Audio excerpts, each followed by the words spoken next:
Getting excited about discovering interesting connections and correspondences within history, myth, religious systems, ancient civilizations, and how they can all, inform modern times and our soul trajectories, various interpretations of things. There's few people I feel that can expand on these topics and connect the dots so eloquently, as well as my guest this evening. Today I'm joined with the brilliant Douglas Gabriel, Round 2 podcast, and we're going to dive deep into the nature of things, laws, forces, beings, transmissions, and hopefully gain some more perspective of the interpenetrating dimensions and mechanics of existence. If you guys haven't listened to the first recording, I highly recommend that. Douglas, how are you doing today? Thank you for joining me. Oh my goodness, that was a beautiful introduction. Not only that, calling me brilliant. I mean, I knew I liked you, but now I like you even more. I'm looking forward to this, and I'm not prepared, which is the best because I do a lot of shows and I prepare for all of them very carefully.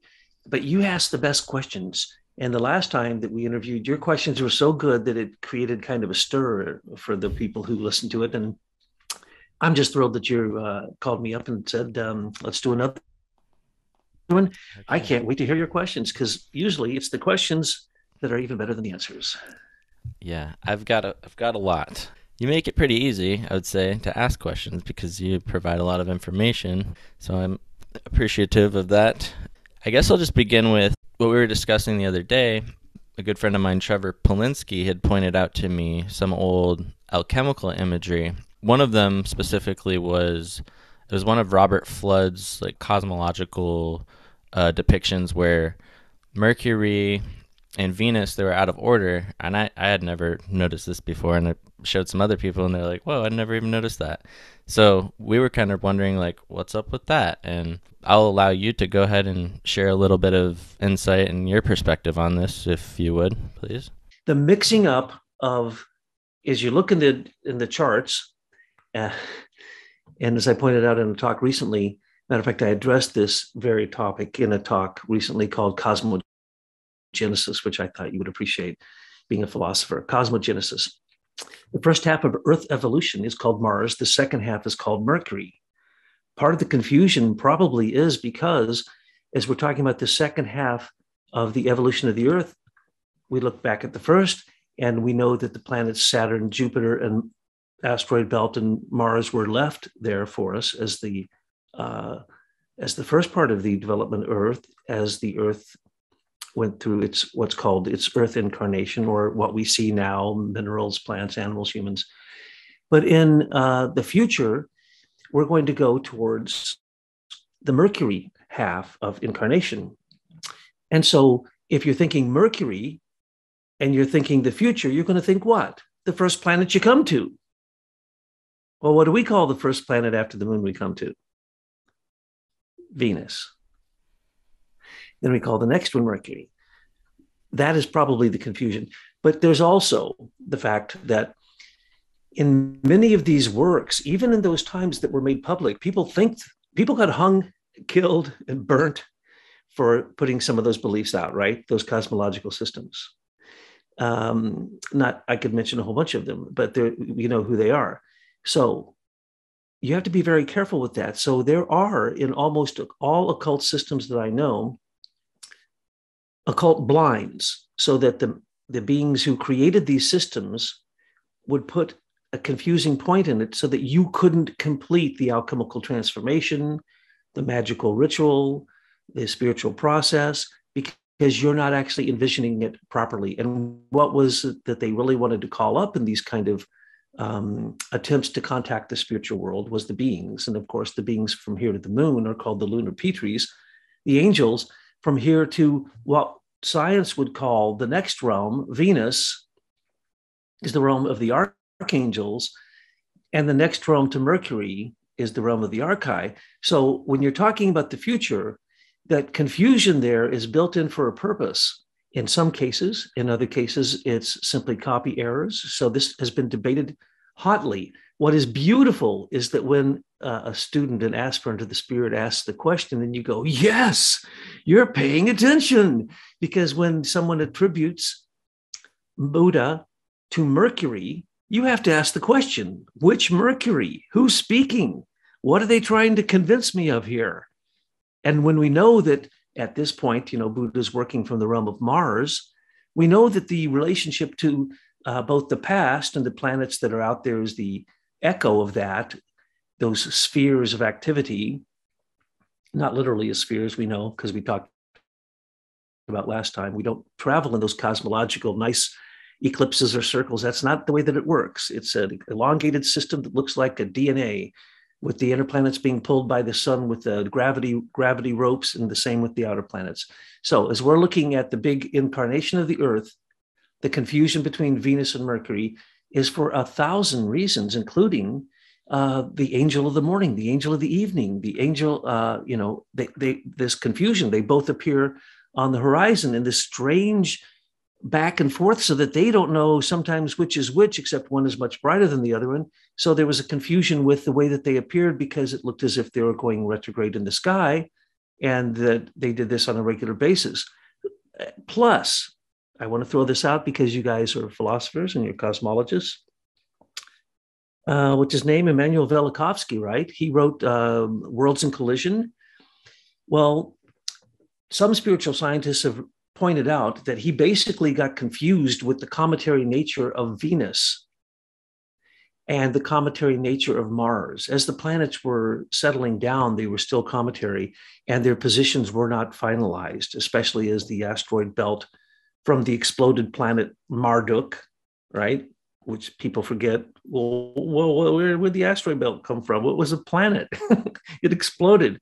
And when you tell them that, they think you're crazy. When you tell them the moon came out of the Earth, they think you're crazy. But these are all cosmological realities. And so when we're looking at the planets, we have to understand one thing for sure. You cannot use Earth consciousness to understand anything beyond our solar system. And even within our solar system, we have to be careful about the way we try to apply what we think are laws. And I think we talked about this last time. For instance, just specifically, the speed of light is not the speed of light. And so if everything's based upon that, well, then all of our conceptions are mathematically calculated improperly. But we must remember, science is a mythology, science is a superstition, science is changing theories, and certainly there is no such thing as settled science. We're talking cosmology. How long has the cosmological system been the same? Since the last discovery, because every single new discovery creates a new cosmology for us. Wow. So there's a couple questions that come to mind when I think based off of what you just said. One I want to ask first is, I think you had mentioned also that this was something that Steiner himself had referenced a few times, and I was wondering about where, if somebody was interested in looking up for those references, where they might be able to find that in Steiner's work. It's usually just stuck in a sentence, and he probably says it, oh my goodness, probably 50 times. And it would be pretty easy to go to the Steiner archive and put that in and try to find it. I don't know why I didn't include that in my recent article on the celestial hierarchies. You see, your questions are like, I should have asked that. I should have put that in there, right? But he basically just says, here's an example. Steiner will say, as you know, the Earth came from the incarnations of Saturn, Sun, and Moon before the incarnation of the Earth. And then he'll go on. That'll be just the first part of a sentence. So he will say, as we know, in very delicate situations, he will say and clarify whether he's speaking about what he calls occult Venus and occult Mercury, or just Venus and Mercury. If he calls it occult Venus and Mercury, that's the real place of them, and it's being hidden, and it's being hidden for a reason. And he never really nailed that one down, so that still that occult blind is still could confuse people in anthroposophy. Matter of fact, one of the most brilliant people I know mentioned to me that this is causing a confusion. Well, here's the confusion. Let's put it in the human body. Everything out there in the cosmos is in the human body. So where do we find this?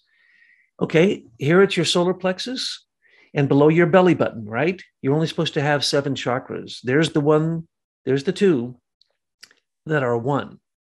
And they go back and forth and back and forth. And that's Venus and Mercury, back and forth and back and forth, right? That's what's happening in the human body. Why is that happening? Because our willpower through our metabolic system is not connected to our heart. And therefore, the chakra below the heart gets all crazy. And the chakra below the belly button, where your fire is supposed to be coming from, the chi, it isn't given the energy that needs to make the process work. So that's what we see in the human body. And I'm glad that you asked that, or else I wouldn't have. I'll have to go back and correct that in my next talk. I'll try to pull that out and make sure that I clarify that for people, because I actually, strangely enough, made the first mistake on my whiteboard. I'm writing on a whiteboard now, and I literally put it up there wrong. I was going so fast. And I put in this thing, I don't even know how anybody could see it, but I put it in backwards, right? And I just put in the sigil of Mercury and Venus backwards. Or what was it? Yeah, no, Mercury and Mars backwards. So I said Mercury came first, Mars came second. No, Mars came first. The past came first, and Mercury is the future. And that's what's happening. Are you going to get stuck in the solar plexus of the past?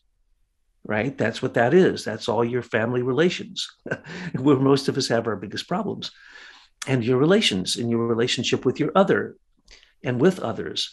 And then what is the other thing you have to balance with that? Your own personal chi. Do you have the energy? Are you eating the right food? Do you have a good solar system going here that actually is good, and you're cleaning it out, and you're doing good things with your energy. Without that, you won't have good relations. And also good relations lead to bad food. Bad food leads, it's this thing back and forth, back and forth, back and forth. So as I said, there's 1,000 answers to that, but I'm so glad you came up with that and asked me the other day, because just at that moment, someone was pointing out my incongruency on my chart, and I'm going, oh, I'm so thankful. I actually gave him an award for pointing it out, because I thought it was that important. That's funny. Yeah, that's hilarious. Douglas is human after all. Oh, yes, yes, Um, except for those tiny moments yeah. that were only divine for a nanosecond, but that's okay. It can last a lifetime. Well, while we're on the subject of planets, maybe it would be cool to touch on the planetary archetypes as they relate to the ethers. I think that would be cool. My audience is pretty familiar with the planetary archetypes, so maybe bringing in the ethers could be pretty informative. Of course, you would ask that question. That's the question that has divided anthroposophists since the time that his secretary, Gunther Wachsmuth, wrote a book called Etheric Formative Forces, 3 volumes, one in the Earth and Man, one in Man, and then one in the Cosmos, but he never finished the one in the Cosmos, or in Science, Earth, Science, what is it, Religion, Science, and Cosmos, Art. Earth, and oh, okay. Yeah, Cosmos, Earth, and it's the 3 things in the 3rd volume, which you can find that volume. You can find it in English. You can't find the first volume. So I've never read it, except I've looked at every word of it in German, trying to figure it out. But the 2nd volume is the book, but they don't reprint that book. Why? Because there's mistakes in it. So anytime we're going to talk about the ethers, and you just asked the most difficult question of all, that's the reason I was laughing. That is, if you were really, really smart and you were trying to pick the system apart, the first thing you'd say is, but wait a second. Why does Gunther Wachsmuth in the Etheric Formative Forces, with its subtitle, say that the ether is reverse in this very system we're talking about, from the outside to the inside of the earth, and then the inner layers of the earth, and the atmosphere of the earth, and then the atmosphere between the sun and the earth and what happens, and then the atmosphere between the earth and Saturn and what happens. Now, yeah, I know you have really smart people listening, but this is going to get really complicated very, very fast. Okay. But that's okay, because that's probably what you want anyway. They could re-listen to it over and over again. So no Okay, worries. good. Let's first look at heterochrony, how the hierarchies laid down those ethers, and then what they became subsequently. I actually have it on my board over here. I should put the board up. That's really funny. This is my son. I should really turn that off. I'm very sorry, but he Okay. had a little car problem. So, but it's great. It got solved quickly. So I should really put that up because it gets complicated. But let's just say this: you philosophers can comprehend the elements, right? The Greeks used to say, well, that's all there is, the four elements. What they meant to say was there's the four ethers. That's all there is. But above the four ethers are the etheric formative forces coming from the outer realms, the starry realms, and the realms of Saturn, Jupiter, Mars towards us, right? That's one realm. That's the etheric formative forces. What in cosmos, then there's the etheric formative forces in the earth. So they act different with a plant or a mineral or a human or an animal. So you have to be very careful about your perspective when you talk about them. And then how they relate to the human. We're going to talk about how the etheric formative forces relate to the human. And it goes something like this. And it gets too complicated. I'm glad I'm not putting the board up. It's way too complicated. Let's call it first, second, third, fourth incarnations of the earth. Okay. First incarnation of the earth. What happens? Warmth is laid down.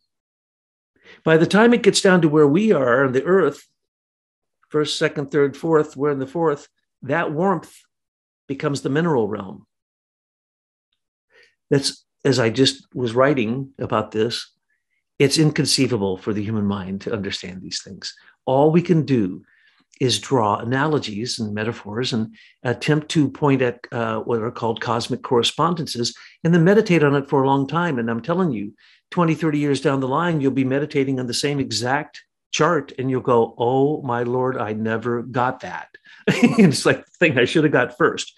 So that happens all the time, right? This is what they don't teach you in, and I taught in anthroposophical teacher training as well as Waldorf schools and stuff. So they don't teach you this there, even though they supposedly teach Rudolf Steiner.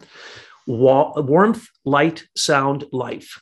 Okay, we're going to just keep it basic. Warmth, light, sound, life. Warmth becomes the mineral realm. Light becomes the plant realm. Sound, or what you good philosophers would call the chemical ether, the sound ether, the number ether, the valence ether. It's got a bunch of names.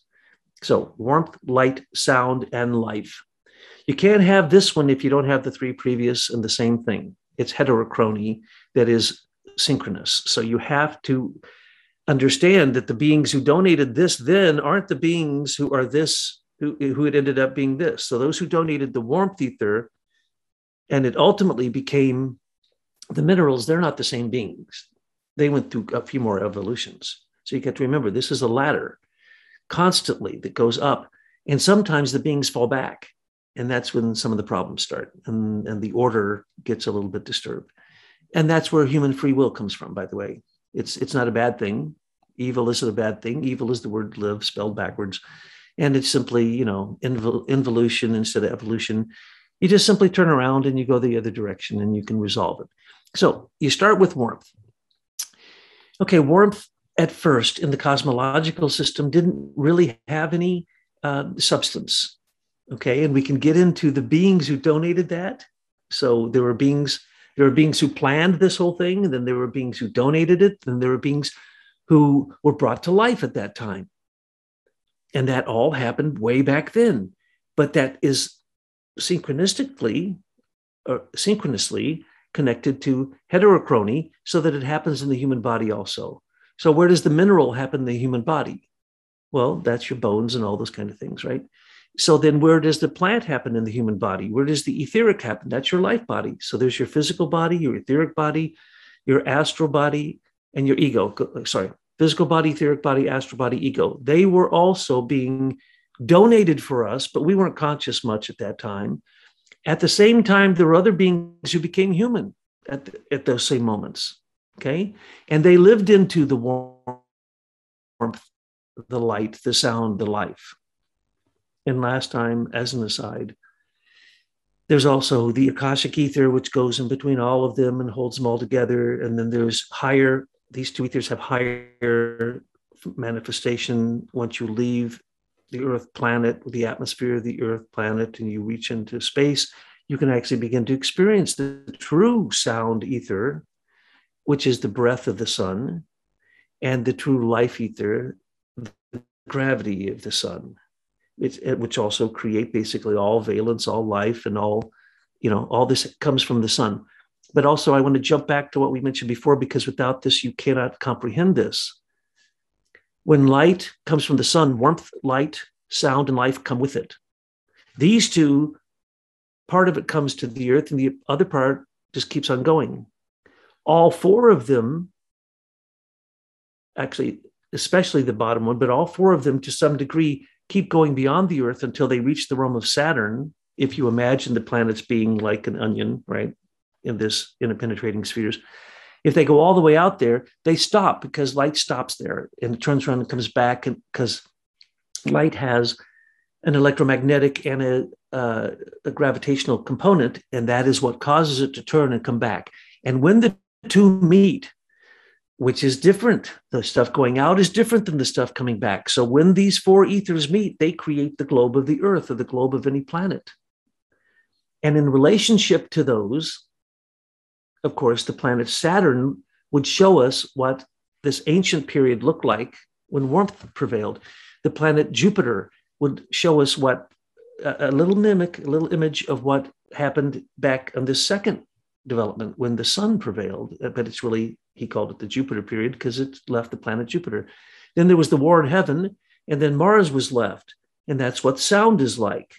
So when we look at these outer three planets, you are looking in a way back at an image that was left there for us to understand what it took to create our physical body, our etheric body, our astral body before our ego got a chance to incarnate.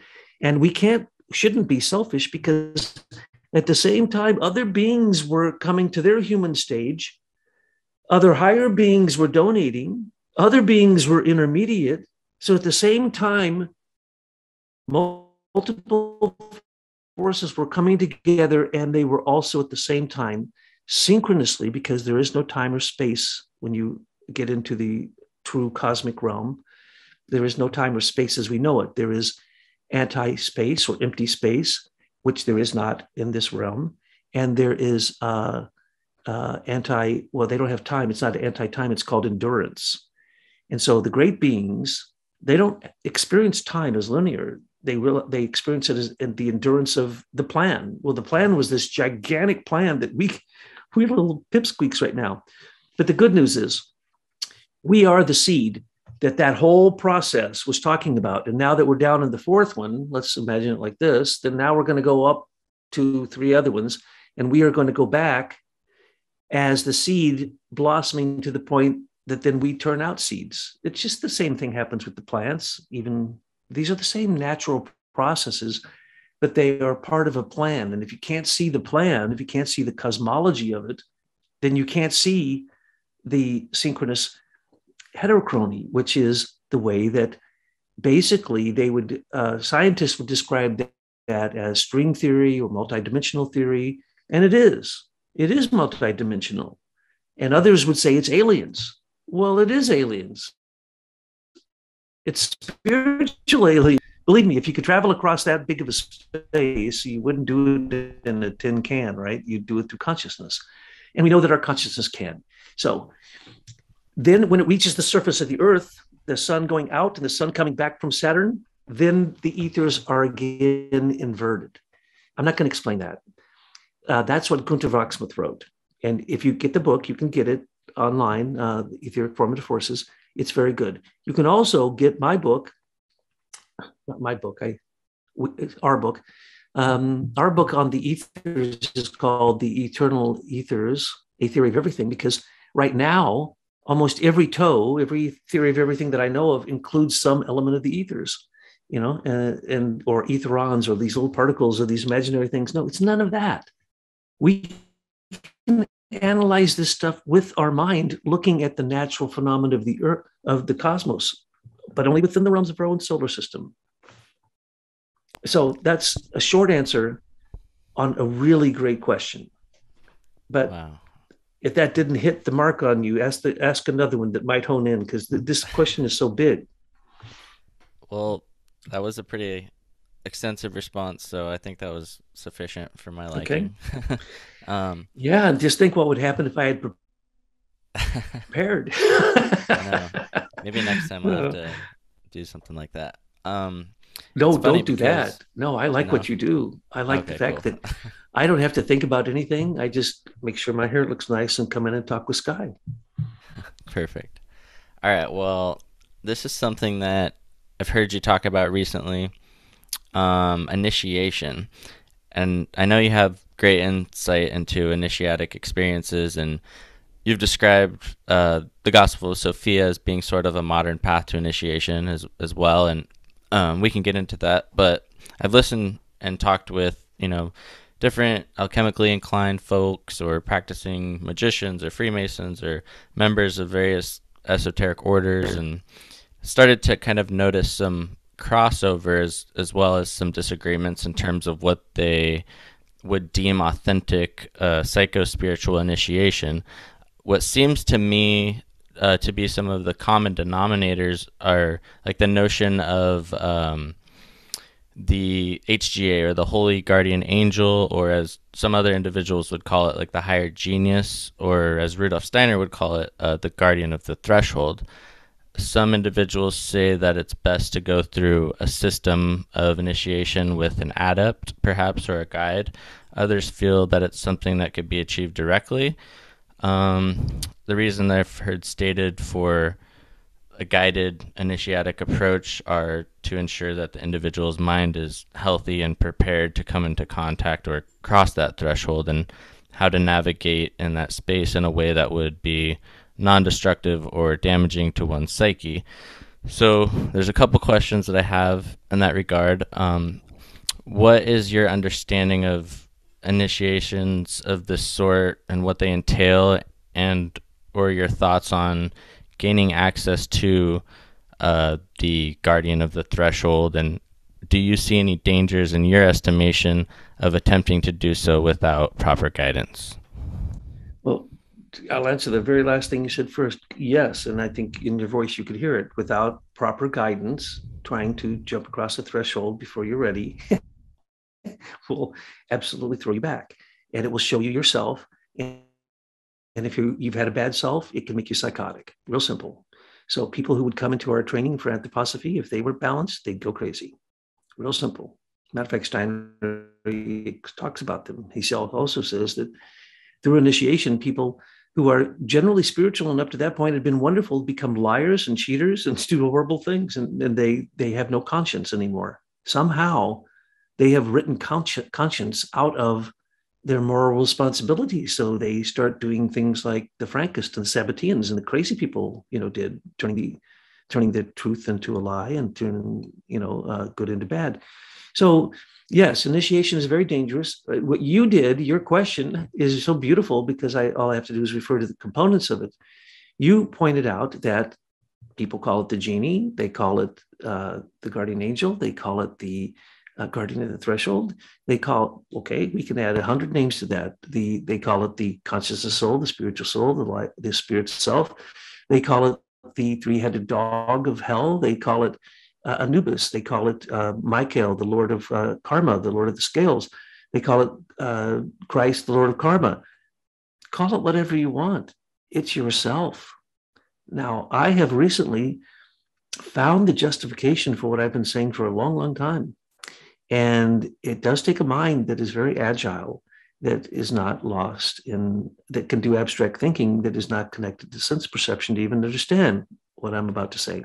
But I can say I read it in a book. My friend, the Dalai Lama, wrote that wonderful last book that he wrote. And in it, he says, oh, yes, you can go in these higher levels to a place where you can look at the earth from a distance and you can go back in time and change what then becomes the present and then becomes the future. And you're saying, you can do what? And I kept reading it over.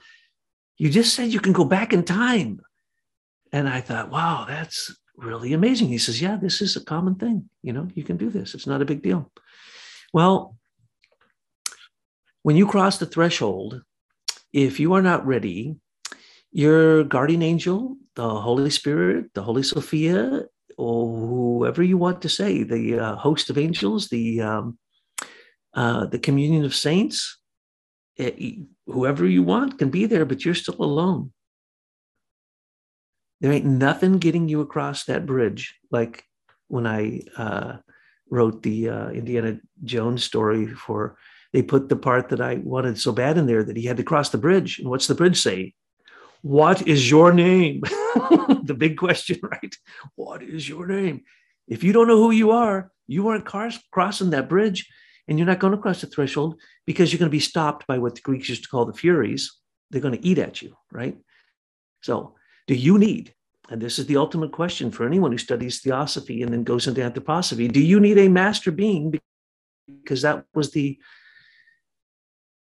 promise of, what was his name? Spalding. It was the promise of Mark Prophet and Elizabeth Clare Prophet. It was the promise of the I Am people, the Saint Germain. Everybody promised this, but could they deliver on it? Could they deliver on the fact that there are beings who will come, master beings, who are going to help you in your process of initiation? And then you could ask the question, well, why haven't I seen my guardian angel? Why hasn't Saint Germain showed up to tell me I'm doing a good job and have tea with me and pat me on the back or whatever, right? Where's the masters? So in the modern world, we're going, where's the masters? Steiner pointed out, if you knew where the masters were, you would be shocked, because even the masters are having a hard time incarnating now. And he talks about the fact that both groups of Aristotelians and Platonists have incarnated now because they're all needed so that they can then have a core that can actually do spiritual work to keep the world together. Where are those beings? They're pretty much busy keeping the world together. So are you going to see them? Do you need a master to lead you? No. Your question about my lovely wife, Dr. Tyler Gabriel's books, The Gospel of Sophia, Volume 1, 2, and 3, which I got the privilege of helping on. Matter of fact, she said to me when I met her, this is what I'm doing. I'm going to do this. And I'm going, well, can I help? I'd really like to help on that, because I was totally into the same beliefs. And it is a process of self-initiation. Now, is there such a thing? I can guarantee you that in terms of my initiations, I think I once listed them, and there's like 50, literally 50 some or more. I subjected myself to all this stuff because I thought someone was going to give me some wisdom that I didn't have. And it was, I basically got beat up and killed, because most of the initiations are death rituals, right? And you're supposed to go through death. Tibetans say you're supposed to think on death 10 times a day. So I've gone through more Tibetan initiations than I can shake a stick at, and Sufi initiations, secret Christian initiations, Philosophic initiations, Theosophic initiations, a bunch of that stuff. And I can tell you that none of them help you whatsoever, except in your mind. Your heart does not need a master. Rudolf Steiner and many others point out the master is in your heart. So if you go in your heart, that's where you'll reach conscience. And conscience, according to Rudolf Steiner, is a manifestation of the first hierarchy, the beings of the cherubim. They're the highest beings, second highest beings around. That's in your heart. You don't need anything else. Rudolf Steiner set the world on fire because he basically said he was starting a mystery school, a new mystery school, which he called the first class of high spiritual science, class 1, and then there was going to be a class 2 and a class 3. Some say class 2 are the Masonic rituals he did, called the cognitive rituals. Some say class 3 was never created, except for one verse. Well, I've seen all of that, I've been in that, and I can tell you that it's real simple. Look in the mirror. That's what you're going to see when you cross the threshold. Do you need a master to get you across there? No. If you're dead, you need a coin on your tongue, right? Or you need some food for Cerebus, the dog, and you need to bribe the boatsman, the ferryman, to take you across. Well, what does that mean? The gold coin on your tongue or the high metal coin on your tongue, that's your good karma. You needed a soul that wouldn't be heavier than a feather if you faced Anubis. And if you face Christ, you need a conscience that was clear. I mean, think of it. You cross the threshold. What does the spiritual world have to say to you? They look at you. That's all they do. They look at you and they go, how have you been there, Sky? You got anything to tell us? Because we've been watching. And what are you going to do? You can't get out of it. It's the scariest darn thing I can tell you. It is the scariest thing. It's referred to as the three ruffians. It's referred to as the three ugly beasts. It's referred to all these things. That's your thinking, feeling, and willing. So if you don't have pure thinking, feeling, and willing, you are going to meet this being. Doesn't matter how many spiritual teachers you have. In America, we have the smorgasbord of teachers. We go to India, we go to Persia, we go everywhere. We teach, we go to all the great teachers, and they bless us, and la-di-da-di-da. And the people come home, and they're the same immoral beings they were before they left, because no teacher can help you now. Steiner said all true lineages have ended, and that it's only through your own self that you can go in and literally contact now the spiritual beings that have come so close to the earth that he calls them he calls some of them the super men and women from Venus, Mercury, and Vulcan. Now, I'd have to go back to see whether he said first Mercury, Venus, and Vulcan because of your question, or whether I'd have to say, which was he meaning there? But it doesn't matter. These interplanet beings are already manifesting to those people who are awake to it. They're coming into as what we call moral imagination, moral inspiration, moral intuition. And it actually has characteristics, and it works with certain beings in certain realms and certain dimensions and certain heterochrony and synchronous heterochrony, so that you can say, I'm going to contact beings of the past who don't really exist anymore, because in the present they've transformed through like a caterpillar going to a butterfly 3 times. And so they're not really the same, but I can still contact them. Okay, wow. That means the human being is a vehicle that can go far beyond time and space, and even beyond, way beyond what our little tiny brains can conceive at this point. Wow, yeah. And maybe I think you might have partially answered something else I was thinking about, and that question when you were mentioning the heart aspect. I think that's important. I often hear this perspective, and I think it's valid from some good friends and family, things along the lines of like being careful what you're opening yourself up to, or allowing other intelligences into your consciousness and so on, because you could be dabbling with forces that you're not prepared for, or you don't understand. They could potentially prey on you and deceive you or manipulate you. And I have to say that's totally something that I understand, and I think it's 100% valid. And I know weird things that have gone on with people psychologically, where their behavior appears to have had a shift and kind of like a downward direction mentally and emotionally. So my question is, how does one learn to discern between deceptive entities potentially posing as angelic entities or posing as an entity of love and light? Is it a potentiality that one may be deceived and led astray by something like that? Or what are your thoughts on that? I'm only smiling because the furrow in your brow shows me the sincerity of your question. And because of that, because I believe in your show and what you're doing, especially after our first conversation, I'm going to tell you something I don't usually address. And that's that I was trained by the chief exorcist in America when I was a Catholic priest. And so I know what the whole Catholic Church says about these things. And I've been called to places where they said demons had possessed people and so on and so forth. So when I speak, I'm not speaking out of the top of my head nor books. I'm speaking from direct experience that I've been doing since I was 14 years old, when I was actually given extraordinary ordination in the Benedictine Brotherhood through Father William Bresnahoff, the very man that was the character in the movie The Exorcist. The only problem is they got the whole thing wrong, and he was in a wheelchair because it backfired on him and paralyzed him. That wasn't in the movie, now was it? So how dangerous is it when I can tell you that, yes, when you meet demonic beings who are possessing people, they can move things. And I speak from experience, and I'm not going to tell them to you because I don't wish to ever make people fear, because fear is how they got into people. Now, I will tell you point blank, and I'm not going to get into the dark side because I know it all too well. But I can tell you this: no being ever comes into a human being that isn't invited. There's no such thing. You have an inviolable cube that is stronger. It's adamantine.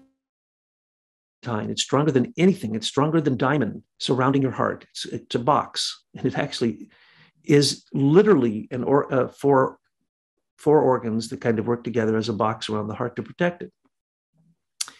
Nothing can get by that. So in all the cases that I've seen of possession and the exorcisms that I have attended and the ones that I've seen on film, which are many, many, many, many, many, I can tell you that the being that entered them was because they more or less invited them in. And I'd have to say, technically, they invited them in. And in most cases, they were trauma beyond anything that I would ever speak into a microphone. And it will, the reality is terrifying. But the reality isn't what the chief exorcist of the Vatican does. He carries around a pouch on his side. Have you ever seen this jackass? Because that's what he is. He says that these nails that are in the pouch have come out of the mouths of people that he has exorcised, and that they're the nails that nailed Christ to the cross, and that they're part of this whole mythology of the evil of the nails. Okay, well, that man is possessed. But then the Catholic Church has been taken over by Jesuits. What can we expect? And I know this because I speak from direct experience. And I'm telling you, there's no such thing as what they show on the movies, which are convincing. You know, the one that the girl goes to the college and she's in the dormitory and the spirits come and get her. She'd had horrifying things happen to her that got her into that condition. And that really she had given up her willpower and she had surrendered into those forces. Yes. That's the reason that I don't believe that any spirit on the earth fallen from any realm, because the ones higher than us have no physical authority here. The ones below us are subject to our authority. So we are right in the middle and we are protected. And I believe that you better be prepared if you start on the path of initiation. But I think a question I almost heard in what you were saying there is what I was saying before, which kind of shocked people, and I'll repeat it. And that's that there's 3 stages for initiation. The first stage is preparation, and that's moral preparation. You can do that on your own. Get any book that develops morality. Prepare yourself. Then you got to be around someone who's enlightened for about 10 minutes. And you have to say, whoa, that's what it looks like. And you have to touch them and you have to go, whoa, man, I want to do that. And then you watch them do this stuff. And if you have any vision, you go, okay, well, I'm going to be meditating on this for the rest of my life. I just watched this thing. I'm not even going to tell anybody what I thought I saw, but it doesn't matter. It changed me. This is what happens when you meet an enlightened being, right? And you know it. And you go, well, if they can do it, they're this flame, you know, that's emitting all this light. Well, I can do that. That's all it takes. How long does that take? It's called the golden moment of illumination. Jakaburma, many different versions of his name, was a cobbler. And to address 2 questions here. One day he was working on some shoes and someone yelled his name, Jakaburma, come forth. And he came forth and the person said, you're going to be a really great person. And he's like, wow, what does that mean? Went back in and continued making shoes. And then one day he's walking to his shop and he looks in the window, or somebody's window, I don't remember whose, and he sees a pewter bowl and the sun's shining on it, goes into his brain. And he doesn't know how long, but when he comes out, he can now speak Latin and Greek and all these languages. And he knows more than his father, who's actually a pseudo-trained minister. And he writes some of the most brilliant books of all times. And people can't figure out how in the world, from one golden moment of illumination, from one moment of enlightenment, for the rest of his life, he produced so much they had to practically hide it because it was stirring the world up, because he was in direct contact with the spiritual world. So can that happen to you or I? Absolutely. Will you get that through anthroposophy? No, you won't get that through any lineage. I have trained with, I could list them and just sound like I'm a name dropper. Let's just say the very highest teachers that I know in the entire world, I went and studied with them, right? And got initiations from them. And did they help me at all? No, not at all. Not at all, except that I realized that, oh, I'm sitting with an enlightened person. This is totally cool. And guess what happens? And I'm so thankful that with you, your questions endure no matter what. So I'm going to ask you a question here in a second. But when you get with an enlightened person, you know what usually happens to me? I go blank. I can't remember all the questions I came with, right? you're with them and it's like, who cares about your questions, Doug? Shut up. You're hanging with the Dalai Lama. What are you going to do? Smile, laugh, tell a joke if you know one, a clean joke, which is hard to come by, but now question for you. Have you been with someone enlightened who literally you saw things, you heard things that you sure weren't really real? And what happened to you at that point? I don't think that I have, honestly. You've interviewed some amazing people of our time. Yeah, I would say.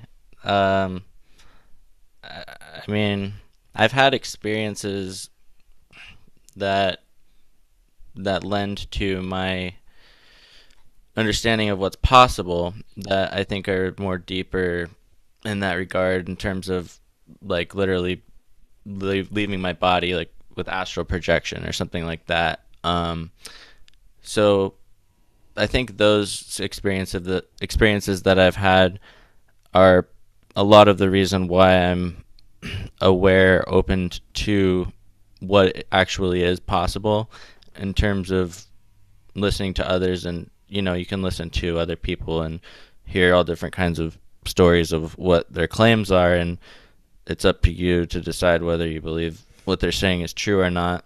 And so I know that there's a lot of people that make claims that aren't true, and then there are some that do, and I guess I just try to do my best to discern for myself what I believe is most potential or probabilistic in terms of what I'm hearing from the individuals that I'm speaking to or talking to, and then kind of weighing that up against my past experiences with my experiences and people that I've talked to.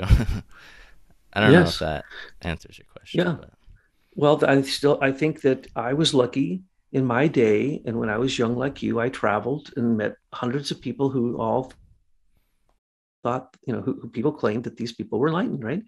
And, hung out with them and this and that, and this and that. And I'm basically just telling you what the Chinese philosophers say: the greatest traveler never leaves their backyard. You really don't have to go anywhere. You don't have to go to China, and you don't have to go to India, and you don't have to meet the Dalai Lama and do the Kala Chakra and all this stuff. If you do, good luck understanding it.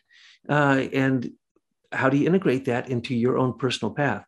What I'm hoping for you is that at some point when you're in the physical presence, because you need to be in the physical presence of these people, that what was it that what was his name? The guy who does NLP here in America, Tony Robbins. He used to be a good friend of mine, and he would say, "This is what you do, Doug. If you want to learn something, you go and stand next to the person doing it, and you just absorb it. Don't think about it. If you think about it, don't even heighten your observation. Fine, just mimic them." So that's what he said with firewalkers. So he went and demonstrated that Westerners can firewalk, or that you can learn all kinds of strange things. So he became very renowned with that. Well, that's what I'm just saying. That's the stage of moral preparation, and then the stage of initiation. I mean, the stage of enlightenment where you just have to believe that you know that a human being can be enlightened, which basically means, probably insinuates, that they know that they have an immortal spirit. And if that's the case, then they're all going to have the same characteristics. They're going to laugh a lot. They're going to have a good time. They're going to really enjoy life. They're going to enjoy people. They're going to be kind. They're going to be loving. All the things that, um, all the spiritual leaders from Mahatma Gandhi, Christ, Muhammad, you name it, everybody told you the same thing: love your neighbor as yourself. If you see that in the person, then they might have gotten some enlightenment. Because if they didn't, then they're just going backwards. Because the moment of enlightenment says what the Buddhists describe as: every human being is your mother sentient being. Either they have been your mother in a past life, or you have been their mother in a past life, and therefore you must love every being as if they're your child or your mother. And that's all you need to do. The Dalai Lama says, take all the Kala Chakra, all the practices, the 84,000 rituals and initiations, and all you need is one thing: be kind. Period. That's it. And that's for the highest cosmological thinking down to the lowest person that you might imagine, the outcasts of India. It's all the same exact thing.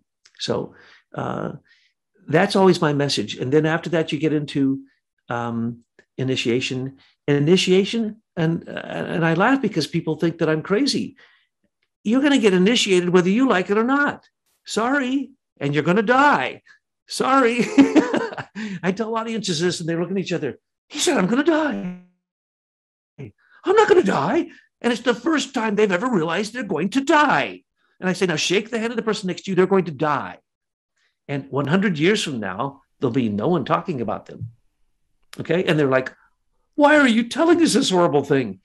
Then you will realize the preciousness of human life, the preciousness, that it's auspicious to be healthy and have a home and a roof over your head and food and all this great stuff. The Tibetans would go, oh man, how can you not get spiritual? Every Westerner has everything they need. And it's obtuse for them to think that a Westerner would seek the 7 deadly sins instead of the seven virtues. It's impossible for them to comprehend. Why? They were taught differently. They had a different conscience, a set of rules, moral dictums that they followed that made it literally impossible for them. They'll blush if you point out that their tonkas have naked women on them. Why are these women naked? Don't say that. I'm not supposed to think that. If I think that, I lost 10 years of work. No, it doesn't matter that the woman's naked. You treat her as every sentient being. That's your mother, right? You're going to treat the person who of the opposite sex who's naked different if you think they're your mother in a past incarnation and that you've been their mother. It changes the whole world. So you only need a little bit of consciousness to go a long ways, but you need a big conscience. And that is a mystery that I'm trying to understand right now, and finding that in history, very few people have ever understood what conscience really was. Interesting. Yeah. That's cool that you touched on Jacob Boehm or Jakob Burma. I've heard it pronounced different ways, but he's actually, one of his illustrations was part of the inspiration for my modification to my logo for the podcast of the dove breaking out of the Ouroboros type, that concept. But I haven't dove deep into his writings or work, but he's always kind of been on my radar as an interesting figure. So I thought that was cool that you touched on him.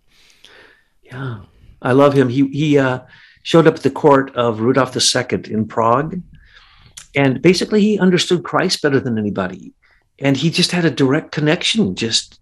He must have just been a pure soul and a wonderful individual reincarnated. And then, unfortunately, what happened to so many people at that time, then they got chased around, because let's remember, Masonry, the Bohemian Brotherhood, the Unity Brethren, the Waldensians, the Bogomils, all these people were anti-Papist. They were anti-Catholic Church. And so they were trying to hide the spiritual wisdom from the Catholics. And Jakob Burma was one of them, and he's lucky he survived. They would have burned him at the stake if they would have really known what he thought. So this might be cool for you to touch on too, because it's my understanding that the original kind of notion of Catholicism is kind of like universalism, and then I don't know all the history of what happened along the lines, and maybe you could lend some insight into that, and more insight into the Jesuits. This is something I actually asked a previous guest about as well, but I think you're probably more equipped as well to answer this. Maybe you could speak to the nature of the Jesuits and how they tie into this, and I mean, yeah, that's where I want to ask you about. They made me become a Jesuit. You see, when I was young, I was a Benedictine, and I helped this priest who had polio, and somebody had to hold the host and the wine and stuff because he shook so bad. So I got chosen. I don't know. Long story. But the point is that then I went into the military, and then I came out and I went down to the Trappist monastery and decided I'm going to be a Trappist. And then they said, no. You just told us your plan for the next 15 years. That's the exact plan, the secret plan of the Jesuits. Where'd you get that? I said, what's a Jesuit? They said, that's it, you're a Jesuit. They sent me to be with the Jesuits. Once I realized who they were, I got the hell out, because that's what that place is. That's hell. That's a bunch of male-oriented dudes who want the apocalypse to come now. Why? Because they selfishly want it to happen in their own lifetime.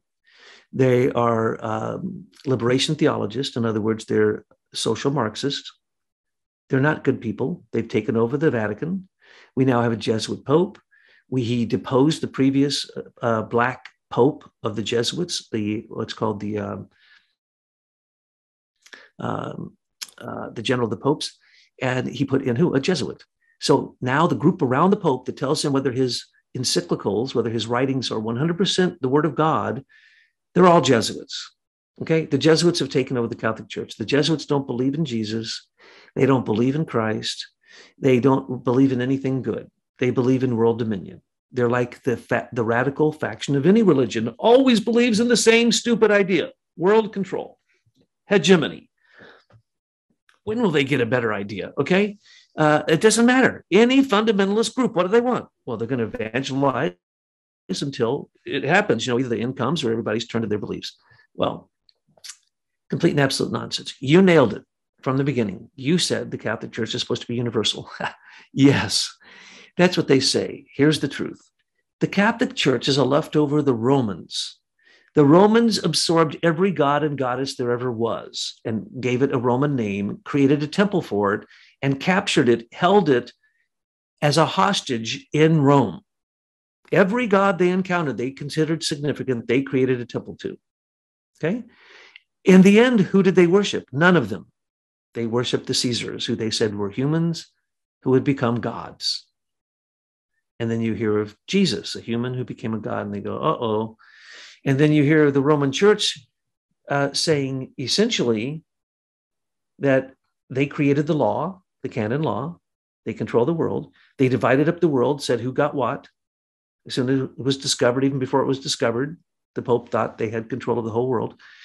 And all they did was absorb every single religion there ever was. And that's why when you go to Masonry, there's a thing called the Memphis Mizraim Lodge, 96, 98 degrees. What are those? Those are all of the pagan religions, all turned into morality teachings, taught as teachings through these different 96 stages. And as you read them, you go, oh, that's what the Teutonites really believed. Oh, that's what the Grail is all about. Oh, it's like a condensed version of the morality teachings, right? That's what the Catholic Church is. They're a condensation of everything that they could put all together. And then, of course, because they are male, and I don't mean just to single them out, everything since 2101 BC has been patriarchal and has basically taken the matriarchal culture, the priestesses, turned them all to the male and charged money for religion. Before, they were offerings, free offerings. You didn't charge. The original coins of the Greeks and many other countries were created as temple coins to pay the male priests the rights of getting the blessings of the gods that they supposedly controlled. Well, it's happened to this very day. So the Roman Catholic Church is now, it's universal. It's universal nothing. The current Pope believes nothing. I have done article after article because my job was to make sure to point out as an ex-Jesuit that Jesuit, what his real agenda is. And he has denatured, despiritualized Christ to say that Muhammad's the same as Christ. The Yahweh is the same as Christ. Every single leader of every religion or spiritual being who gave the revelation is the same as Jesus. He's actually rewritten the Our Father, the prayer of Jesus. This Pope rewrote it. There is no greater blasphemy that has happened in the Catholic Church than what is happening right now. I don't know of a single doctrine or dogma that he has not spit on. Not literally, but in some cases, there's things he's done that are like literally spitting in people's face. So he's a terrible person, the Catholic Church. Now, does that mean that a person, a pious, humble person, can't go to the Catholic Church? No, you can go there, and there are pious, humble priests. I've known a bunch of them. But the organization itself is the oldest organization on the earth. It's corrupt, and it is not centered upon spiritual revelation at this moment. You don't need a church to do that. You don't need a pope. You don't need a teacher. You don't need nothing. You need self-initiation. So you need a book that teaches you that. In our book, Gospel Sophia, the third book is an initiation, and it is 100% accurate with all initiations. It's basically an accumulation of them and an interpretation and a simplification of it so that people can go, oh, that's what that always meant. I never comprehended that. It's very simple, because it is simple. And as I said before, initiation comes whether you like it or not. It's already come to simple, pure people. And if you go through the process of initiation, it is simply to wake you up to your impermanence, the fact that you're going to die, and that you need to start thinking ahead. You're going to go into a realm where virtue survives, but not your own selfishness. What have you done for your virtuous self? That, have you helped others? So on and so forth. That's what initiation should teach you. But if you get locked into it, like the Masonic initiation, it is raising someone from the dead. The 3 ruffians killed him, threw him down there. That's your guardian of the threshold, 3 down there. So, so it's the same exact ritual in all of them. All you have to say is, at the threshold to the spiritual world, what happens? It feels as if a part of you dies as you cross. You surrender, you go to sleep. What happened? The great challenge of Gilgamesh by Utnapishtim was, stay awake. Some versions say 3, some say 7, but stay awake for 3 nights or 3 days without going to sleep, and I'll give you fruit from the tree of life. He couldn't do it, even though he was part God, part man. So we can't grab it right now. We have to go through this process. And that's what all the spiritual initiations are trying to teach you. Relax, take your time, enjoy it, and remember, just like Stephen Covey says in the 7 highly effective habits of, or effective 8. people, yeah. It's 8 now? I think it's 8. 8, okay. I actually have some cards over there. It's a great book. I was trained in that. And it's wonderful. What does he say? Start with the beginning, start with the end in mind. If you don't know where you're going, right, you're not going to get there. Yeah. So, it seems really almost childish advice, but how many of us start off and we say, for instance, the thing I always like to point out to people, you have your thinking, your feeling, and your willing. So when you talk, see which one you're talking out of. Or when I ask you a question, what do you think about this? What do you feel about this? What are you going to do about this? If you have 3 different answers, you're not coherent. And if you go into the process of initiation, it's going to seem as if you were torn apart by, if you have a coherent ego that says, I am not just my thinking, not just my feeling, not just my will, I'm all 3 together, and I'm coherent, and I'm across the threshold, then you can do something there. Yeah. Also, you were correct. It was 7. I'm sorry, not 8. But yeah. Dang, there's so many questions I have. Okay, so first one, I guess. What about? So I'd recently interviewed a Freemason who made a documentary, and one of the things I thought would be beneficial is the idea of doing these rituals in terms of understanding and embodying a more deeper understanding of morals through the act of a ritual. I don't know a whole lot about Freemasonry or the system. I think you know a lot more than I do, obviously. So I'm wondering, from your perspective, maybe what are some pros or cons, or what is your assessment overall of that? Yes, Sky, in some of the rituals, like, let's just get kind of on the dark side for a minute here. Aleister Crowley rituals. First off, you can't accomplish them because they have occult blinds built into them, like we talked about before, where it says Venus, it's actually Mercury. And if you do it wrong, it ain't going to happen. So you go, well, wait a second. Can I get this ritual from the past to work now? There was a lady named, still is, Jean Houston, who she would take people to the ancient sites and attempt to reenact the ancient mysteries. Guess what? Can't be done. We can't enter back into the mind of what would take, for instance, any old initiation, the initiation of Aloysius. Okay, they went through years of preparation, and sometimes they were rejected. It was for men and women. They had to drink special things, dress special ways, go through special, what do you call it? Not eating, fasting, all these kind of things, all these preparations. And then when they got there, they were put through all this stuff that would scare them. And then in the end, the ceiling would open and a hand would reach out holding a sheath of wheat. And a voice would say, "This is from the sun." And they'd all get initiated. Okay, I just said it to you. Do you feel initiated? It doesn't work that way. You have to go through. Now, nowadays, Guy, I would say to you, "Oh, well, I'm a spiritual teacher. Let's go down to South America and do some ayahuasca." Or, "I'm a city shaman. Let's do some DMT, dude. Okay, let's drop some mushrooms. Hey, man, we can get across the threshold. It's no problem. I can take care of that for you, okay?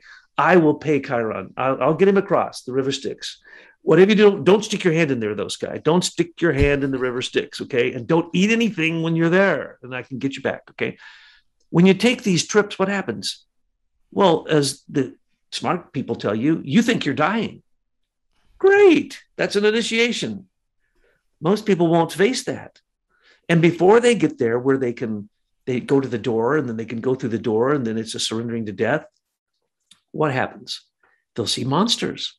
They'll look in the mirror and they'll get terrified. They'll have a bad trip. Well, this is all exactly what happens in life.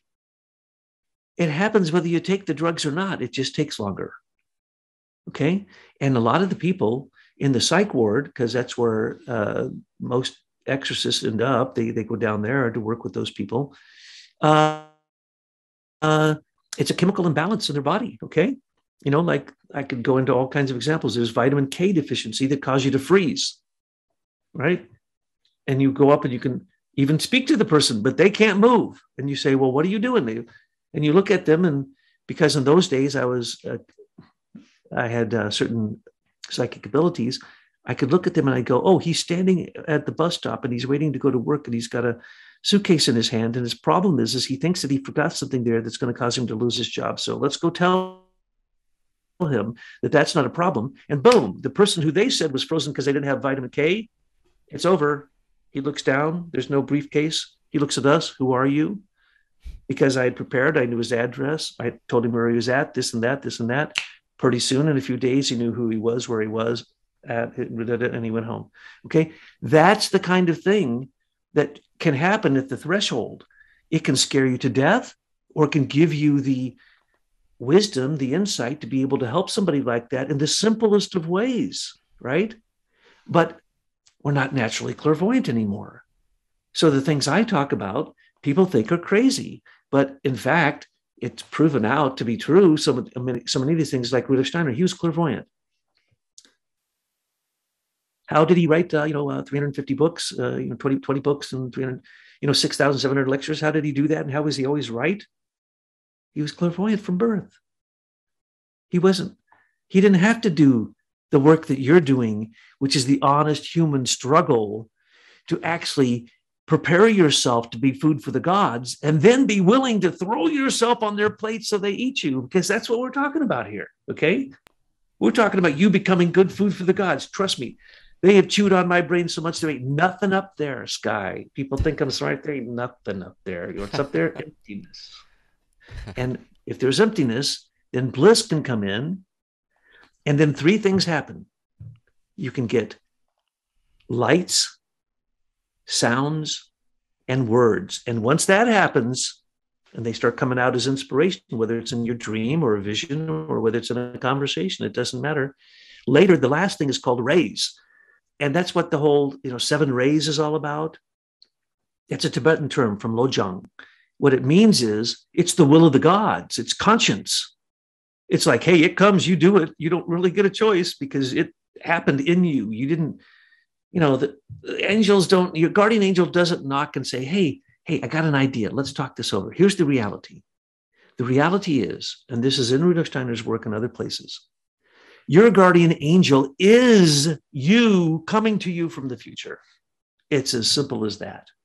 The only thing holding it back is you, because you believe, which means me too, in time and space.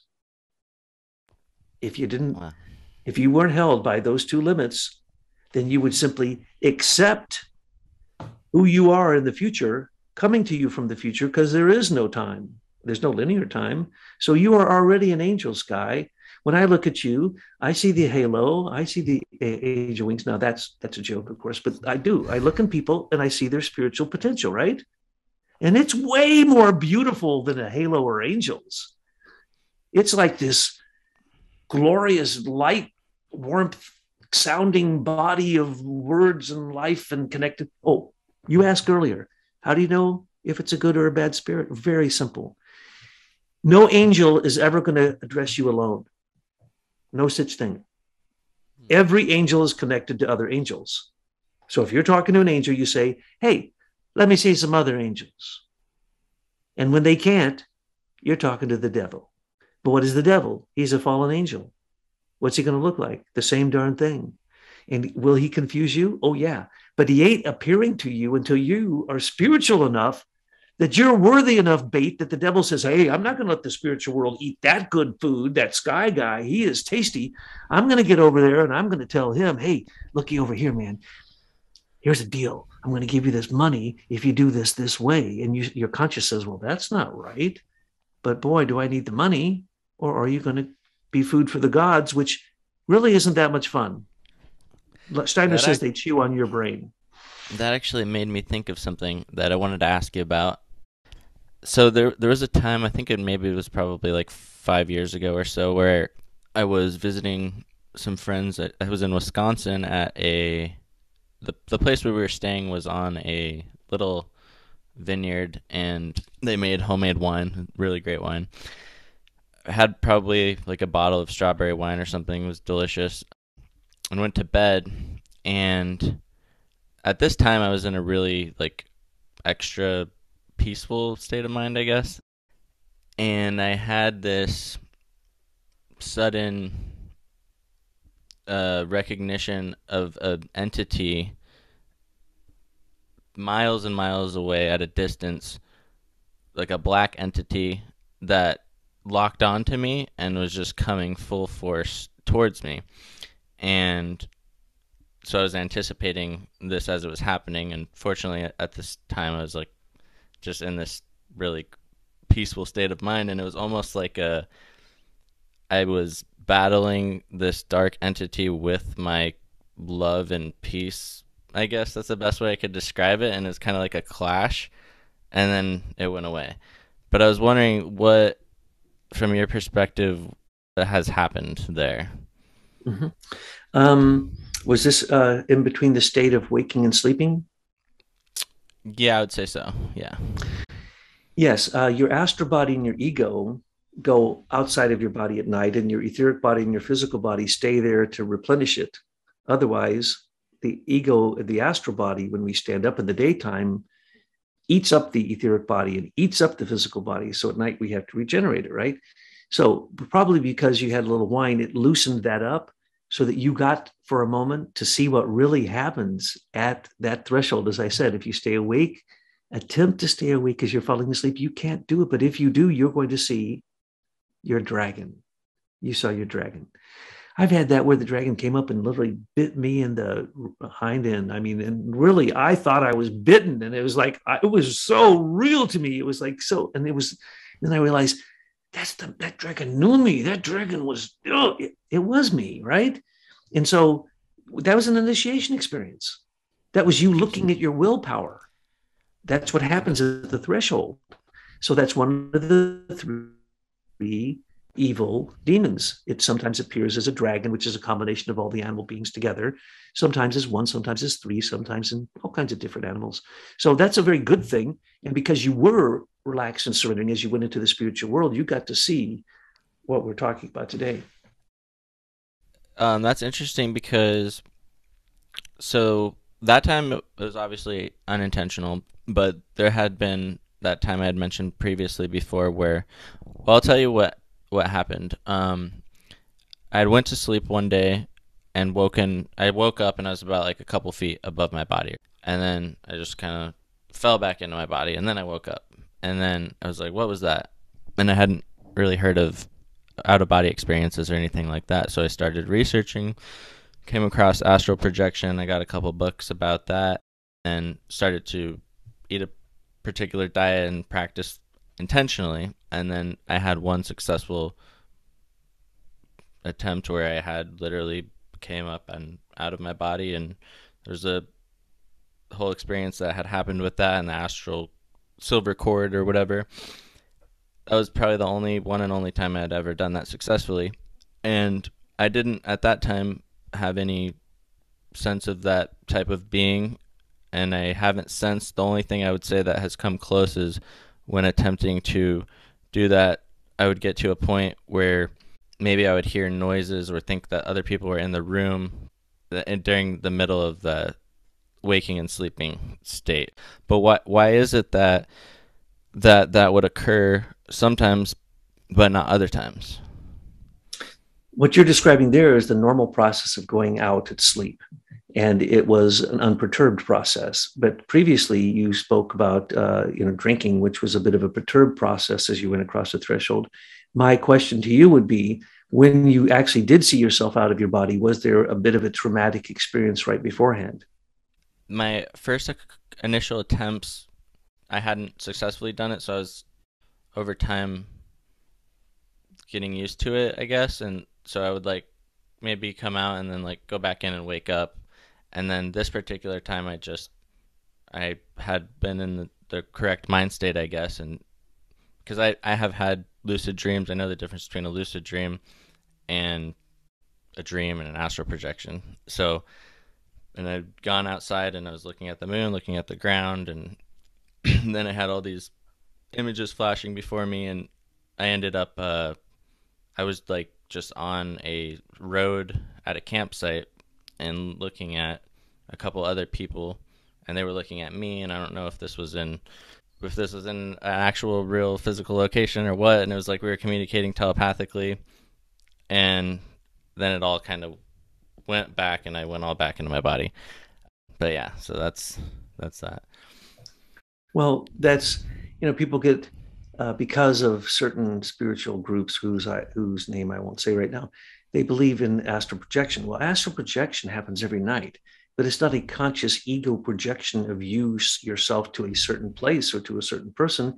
It's just in all directions expanding. So when you went out like through the cord, you were simply, every person goes into their body at night, they go down to their heart, and then they go from their heart up through, usually through their head, and the cord goes up to the North Pole. Even people down in Australia and such, they have to go through the North Pole because this is an entry and exit point. But their astral body, their body of desires and intents, and their ego doesn't completely exit the body. There's still part of them there, and that's the reason they can be called back in a lightning flash. Even though they may be expanded all the way out to the realm of Saturn, they can be called back in a flash. So what you're discussing in your experiences are different aspects of it. Can you force yourself to leave your etheric body and your ego and your astral body to come apart? Yes. Usually when that happens, there's a sound. It sounds like a snap or an explosion or something. It's pretty shocking. And will that help you? Well, basically what it's telling you is that you just went across the threshold consciously. So for you to have done that consciously tells me that you must be working really on your conscience and your morality, or what we call preparation, right? Or you wouldn't be having initiation experiences. And those experiences are very important because they prepare you not only for high states of meditation, they prepare you for your dream life, and they prepare you for death. And what you're discussing in some of these experiences of going places, having experiences there, well, what is enlightenment all about? It's about having an emptiness, and when at night you are empty, you've surrendered, you're empty vessel. So you surrender, and then what happens? Lights, sounds, words, and rays. You just described all of them. And is that showing you the cosmic inner workings of the universe in your body and how that works in consciousness as you go to sleep? And yeah, that's what it's teaching you. That's part of initiation. And those are the real things. They're right in you. You don't have to go anywhere. Dascalos would go through exomatosis. Once you're a high spiritual initiate, at night, your ego can say to your astral body, I purified myself so much before I went to sleep, and I've done only good things to people today, and I've reviewed my day backwards from the perspective of other people. In other words, from a selfless perspective instead of a selfish perspective. So when I go to sleep, I can go and help. the spiritual world do things. He called it exomatosis. And I've known some people who were clairvoyant who really, they were religious people, and they spent their nights going to do spiritual work. That's what I would call astral projection. I would call what you did as parts of initiation basically learning to separate your bodies. And that's really the first thing you're supposed to do, is tame that astral body. And it will appear, as I said, as a dragon or as animals or all kinds of weird things.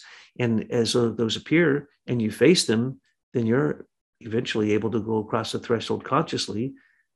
And then comes the next step where you have to learn their language.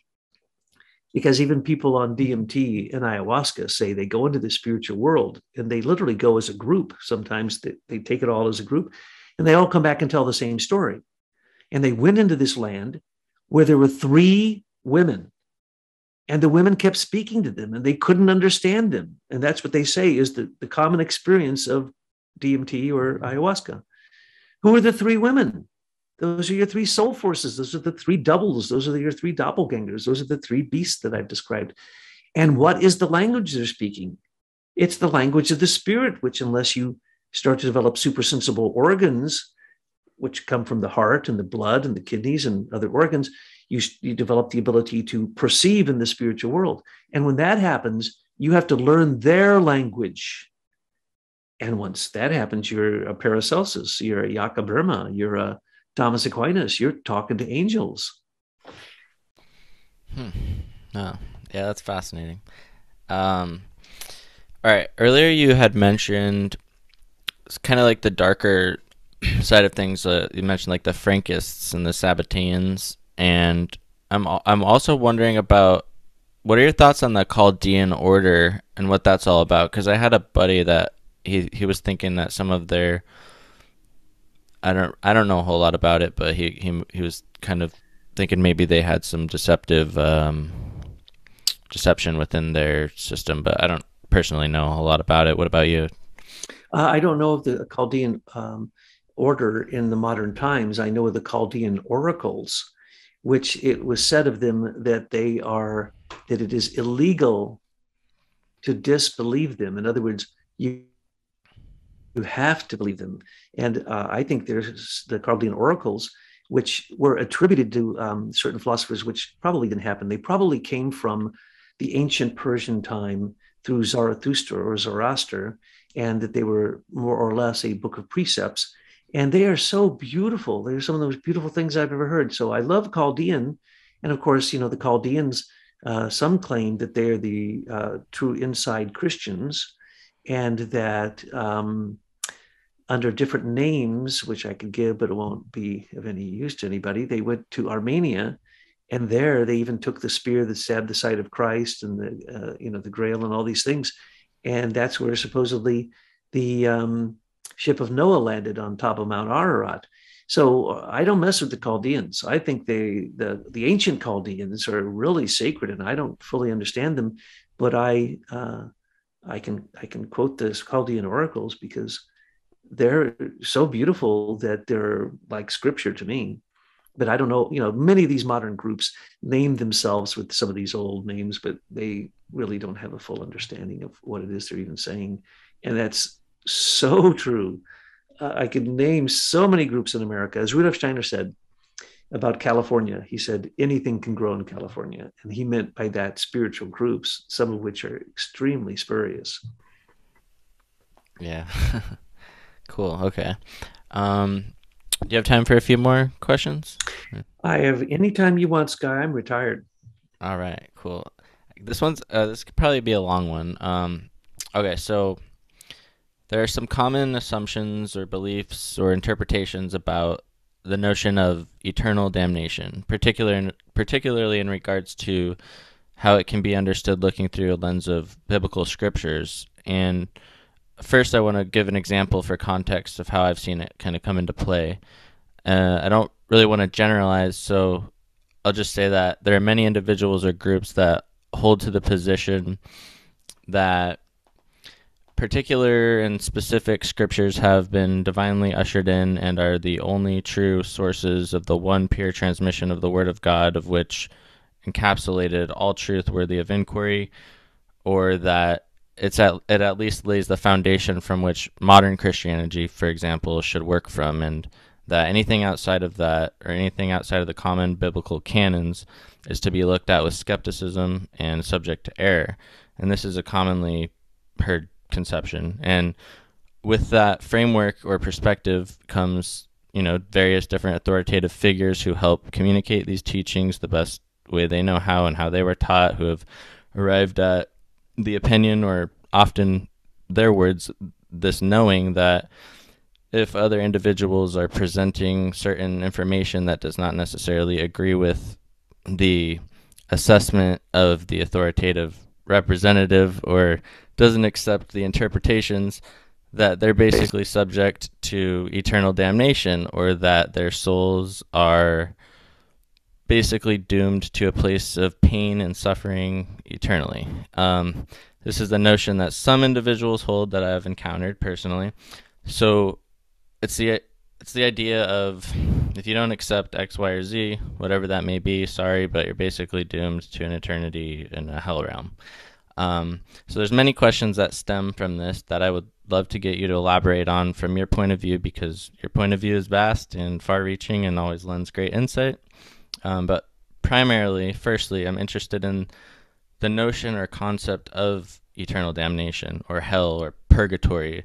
If these words differ from each other, or are they the same thing? I'm curious of any etymological insight in terms of translation in the scriptures or elsewhere, and how these terms are used or referenced and come about to make these claims traditionally with such bold confidence. I wonder if you personally see any validity in the interpretations or discrepancies, perhaps, and what's your overall assessment of what the Bible says about these things and how they function in the grand scheme of creation in relation to humanity and the individual? Scott, I'd have to say that your articulation of that question shows this is quite personal to you, and you've been through this debate a few times. Yes. That's funnier than heck, because there is no such thing as eternal damnation. Okay, but to explain it according to esoteric spiritual principles gets real sticky real fast, and people get very confused, and then they start to war with each other. And why are they warring with each other? Because they're hollow sounding bells that they're just not ringing true, because so they're defending themselves. The reality is not scary, because there wouldn't have been a plan that included eternal damnation. As a matter of fact, even if you missed out completely on the entire Manvantara, 1, 2, 3, 4, and then the 1, 2, 3, if you missed out on the whole thing, guess what? Afterwards, it all rolls up into a chrysalis and comes back again, and those who didn't make it get to start again. There's no such thing as eternal damnation. Why would the universe waste anything? Why would God waste his creation? It's not going to happen. But people debating about this, well, that's how you have control through fear. And you're talking about the book of the Apocalypse and the second hell, the burning lake of hell. And are people going to go there because of certain beliefs? I think people are already in the second burning lake of hell right now, and that you create your own heaven or hell by your own perception, and your perception is created by your own your repository of moral dictums. In other words, what you believe to be spiritually true or moral is what you're comparing this against. But let's say you're a headhunter. Are you going to be judged in the same way because I kill someone, bury their head underneath my house? Well, if you're a headhunter, that's what you do for the village. That's what sanctifies the new building. And so who's to say what's right or wrong, or who's going to hell or heaven? You are. And how do you know that? By your fruits right now. If you're in heaven or hell, because in the West, we have the ability to be kings and queens, getting every spice from every part of the earth, getting every delicacy and refinement that if you have wealth, you can have anything, right? So what's right or wrong? Or is there anywhere that, like I mentioned before, Anubis weighing your soul against a feather? Is Christ going to weigh your soul, your sins against your virtue? You weigh them. Your conscience weighs them. Your double weighs them, your doppelganger, your guardian angel weighs them. You better start now. And don't worry about judgment afterwards. Judgment's happening right now. And in my opinion, Apocalypse is very clearly one man's vision of revelation when you cross the threshold. And he was using a tradition, a Hebrew tradition, where he uses the exact same words as Daniel and others to describe ascending into heaven. And that was an initiate's point of view where time and space no longer took effect. So the views of what's happening there, well, okay, yeah, some are thrown into the burning lake of hell. What are those? Those demons. Those are the bad parts of yourself. The whole picture of Apocalypse is the picture of one person. It isn't the picture of all time and space. It's the person of what it's the view of what one person experiences as time and space are transcended. And so, yes, you can say that the apocalyptic view can give you some insight. But when you come down to, and I guess your next question is going to be, what's the difference between free will, predestination, and grace? The greatest question in all of history, all of religious history, because you're asking the most difficult question: does evil continue to live on? It doesn't.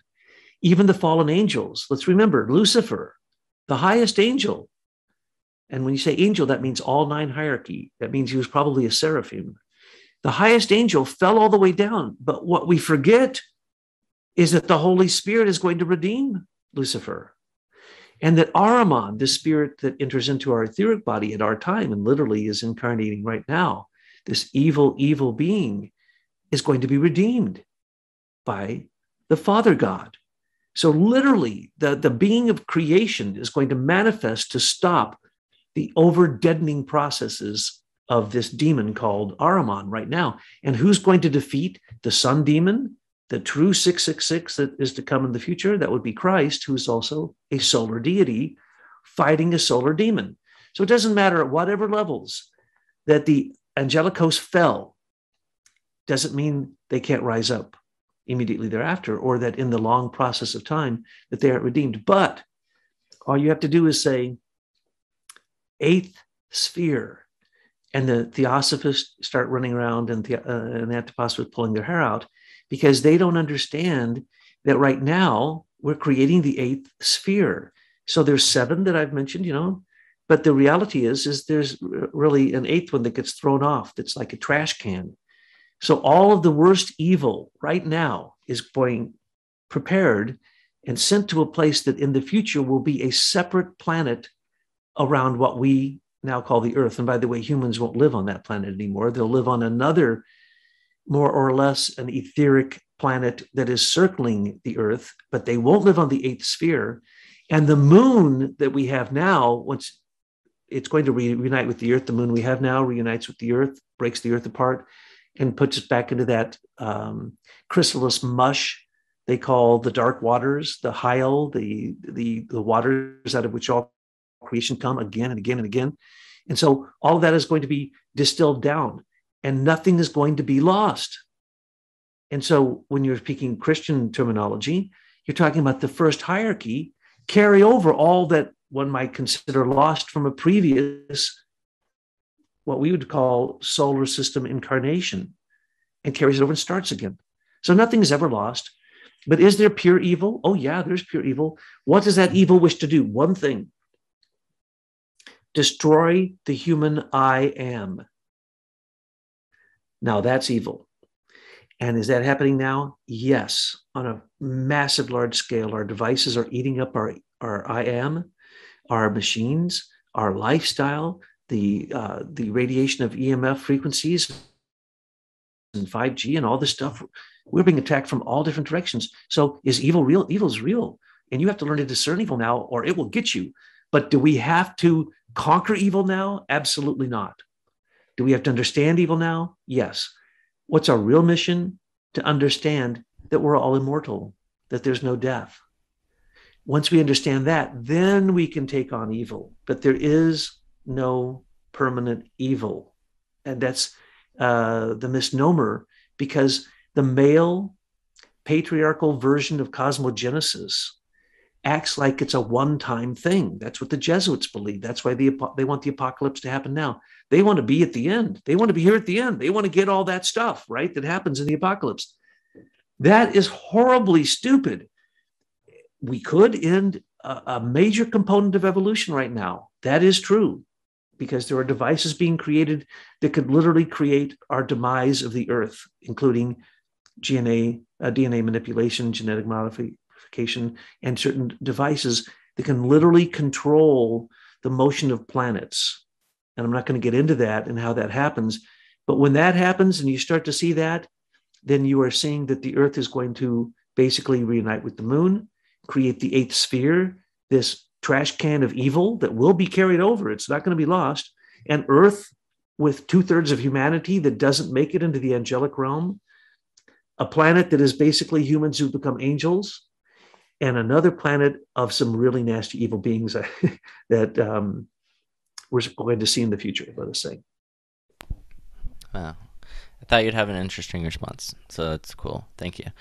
The next one is pharmakia, or sorcery, or divination. I myself, as someone who maintains deep interest in the hidden sciences, I'm very saturated in the alchemical world, and I think you had mentioned your wife is an alchemist herself. So for me, as someone who's exploring forms of medicine making, such as spagyria, that may involve things like working in accordance with planetary archetypes or energies or of the heavens in order to facilitate reactions and embody more potent and effective medicines for healing by essentially creating a consumable talisman, as some would say.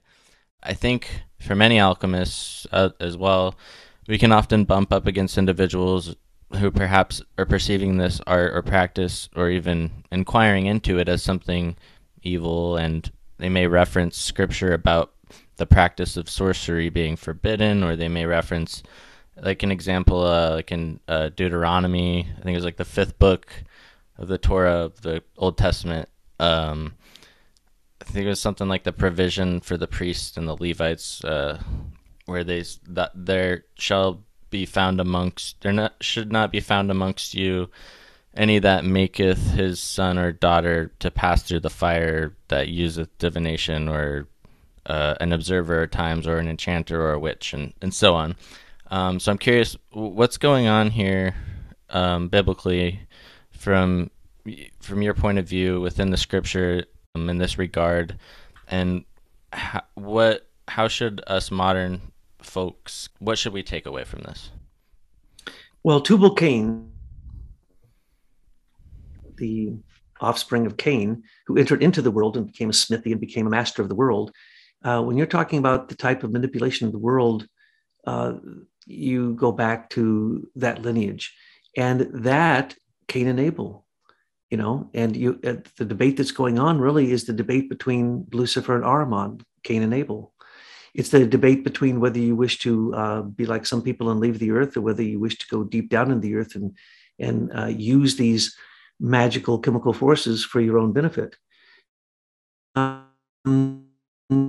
When you are doing rituals where you're trying to bring an elemental forth, which is some silly magic, but it's not silly if you actually bring forth a naturopath. Orma, she makes her own.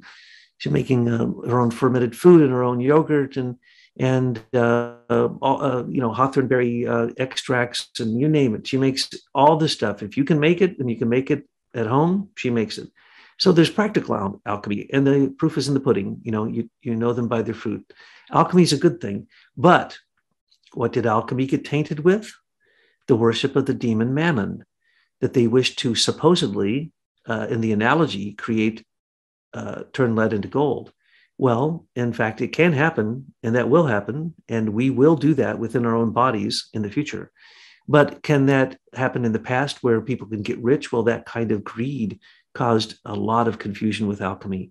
But alchemy is, in fact, the secret. I was debating with my brother the other night, a mechanical engineer, and his girlfriend, a chemical engineer, which is better? And I said, chemical engineer is better. Everybody knows love is chemistry. So I got to win the argument. My son didn't think so, but yeah. So you have to have chemistry and you have to experiment. But if you do it wrong, and how you can hardly find alchemical works that don't have occult lines in. You can't follow them. And what are we really talking about? We're talking about the transformation of the human heart through perception, literally into our blood, and turn it into gold. That is exactly what's happening. But I would say that the real philosopher's stone is carbon. And then the heart, ionized carbon, gets to then transform as it goes up into the brain, oxygen, nitrogen, hydrogen, and sometimes sulfur. And then it creates a biomineralization process in the pineal gland. Well, this is alchemy. This is the real alchemy that we need to study. Every single high school student needs to become a naturopathic doctor, period. If you don't know that your gut has 100 million bacteria in it that are good, and that when you drink a Coca-Cola, you kill it, then that's evil. So alchemy has now been turned into science superstition and pharmaceutical genocide. And what we have is a complete loss of the wives' tales that would keep us well. In all of this, what are the most effective things that they knew in the far, far past that would heal you of any supposed viruses, which there are none, and bacteria? Silver in your water. So they put silver in their water containers. They put silver around the rim of glasses. You ate on silverware. And on the plates, they'd have silver on them. Why? Because colloidal silver kills bacteria massively. And they knew this.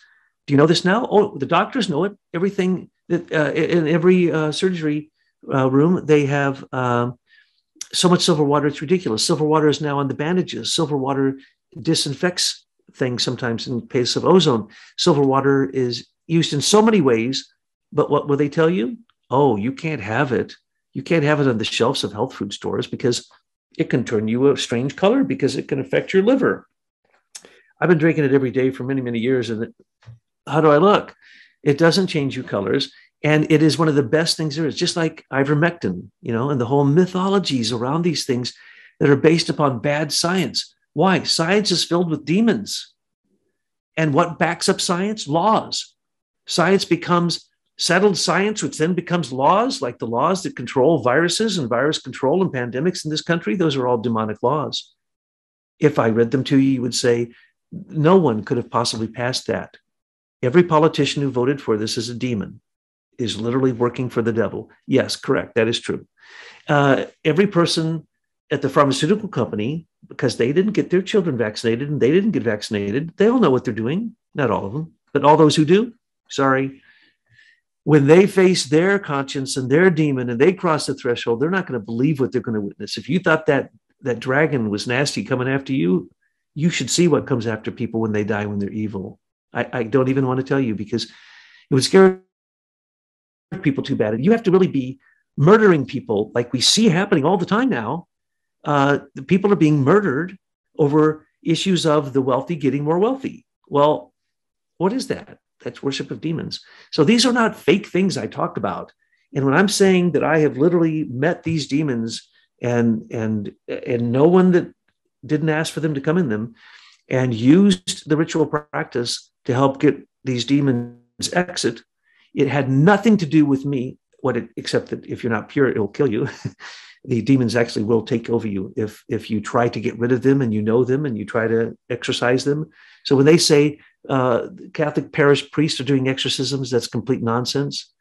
There are very few people, even the head exorcist of the Vatican, I told you, is literally, he's a demonologist. He is not helping people with exorcisms as Christ did when he cast demons into the swine or so on and so forth. This is so fascinating to me.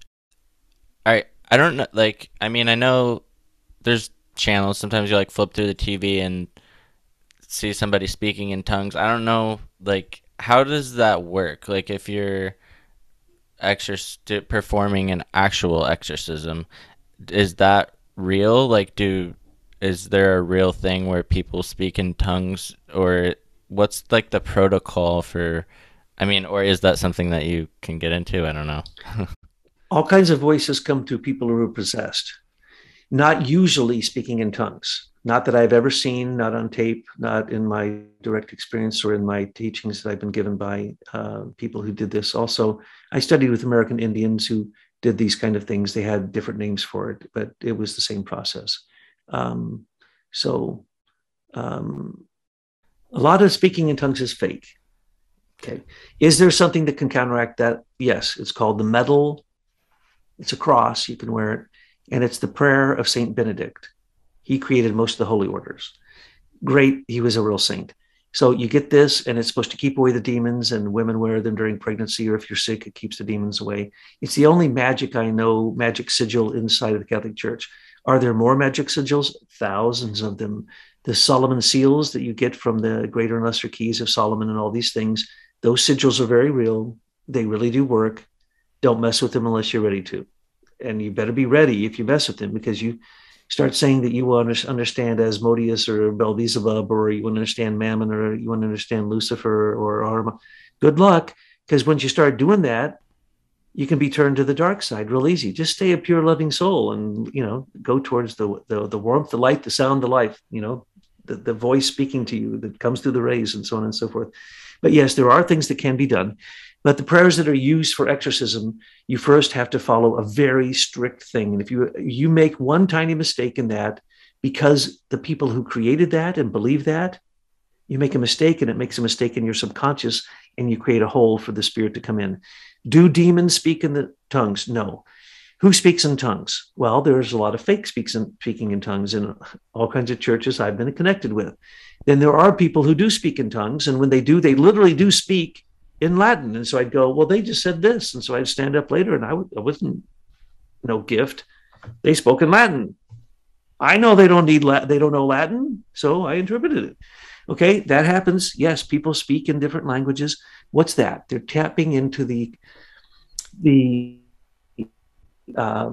resonance of that language.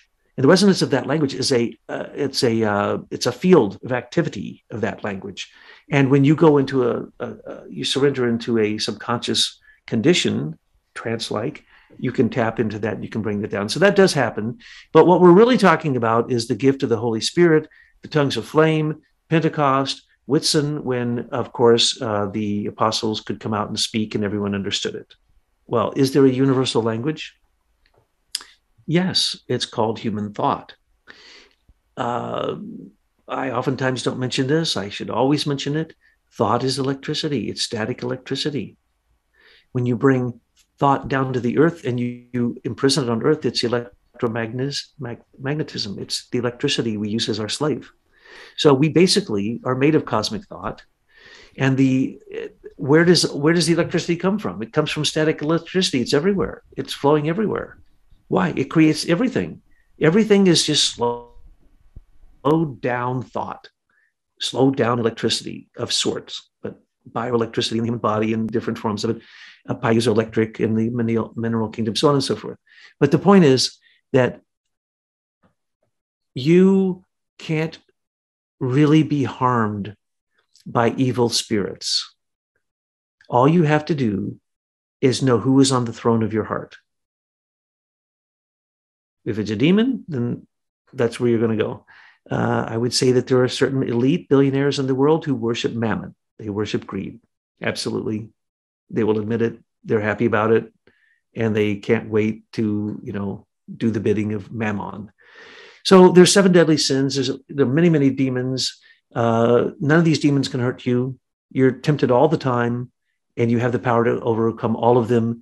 The Catholic Church, through the ritual of exorcism, gives you certain prayers. But the deal is you exorcise someone by the following, if you were in the Catholic Church, but you could do this in other circumstances. You have to recognize why that person asked that being to come into them. If you don't know that, you really can't help that person, because you're doing 2 things. You're telling that person that they have a wrong view. And then you're telling the being that they've invited in, which you can invite any being you want in the whole universe into you. It's not a problem. You just have to create the space for them. I don't recommend that at all. You're quite busy developing your own personality. You don't need to invite other beings in. But you get them to acknowledge how they got there. and they have to want to get rid of that possession. They have to be somewhat contrite, or it's not going to work. The priest, if it's a priest, has to be absolutely pure or it could kill him. And I'm not exaggerating. And then you have to discover the name of the beast that's in them, the demon. You can use a sigil or a prayer. There's prayers for these demons to get rid of them. There's prayers for them to make them identify who they are. Sometimes there's more than one voice in them. Do they speak in weird, awful voices? Oh, yeah. They speak in the worst, awful voices that you could ever imagine. I'll tell you one slightly horrifying story. But in the story of The Exorcist, they had everything wrong. What it really was, it was a girl. And that girl had horrible things happen to her. She was sent to a monastery. Well, my boss, the guy who trained me, they filmed all of these things. They always did.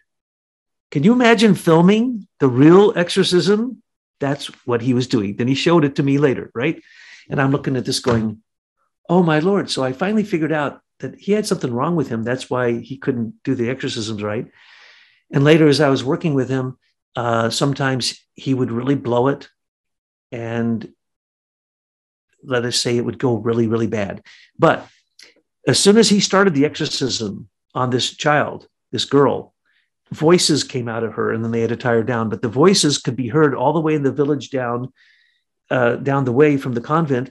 And eventually this went on for so long. People don't talk about how long this exorcism went on for, but it went on for a very long time. The people moved out of the village because the demonic voices coming out of the convent. Almost all the nuns quit. That's how horrible it is. I saw these films, and this guy who did this tried to teach me how to do it. And I'm like, it's real simple, dude. I'm not pure enough for that. I like girls.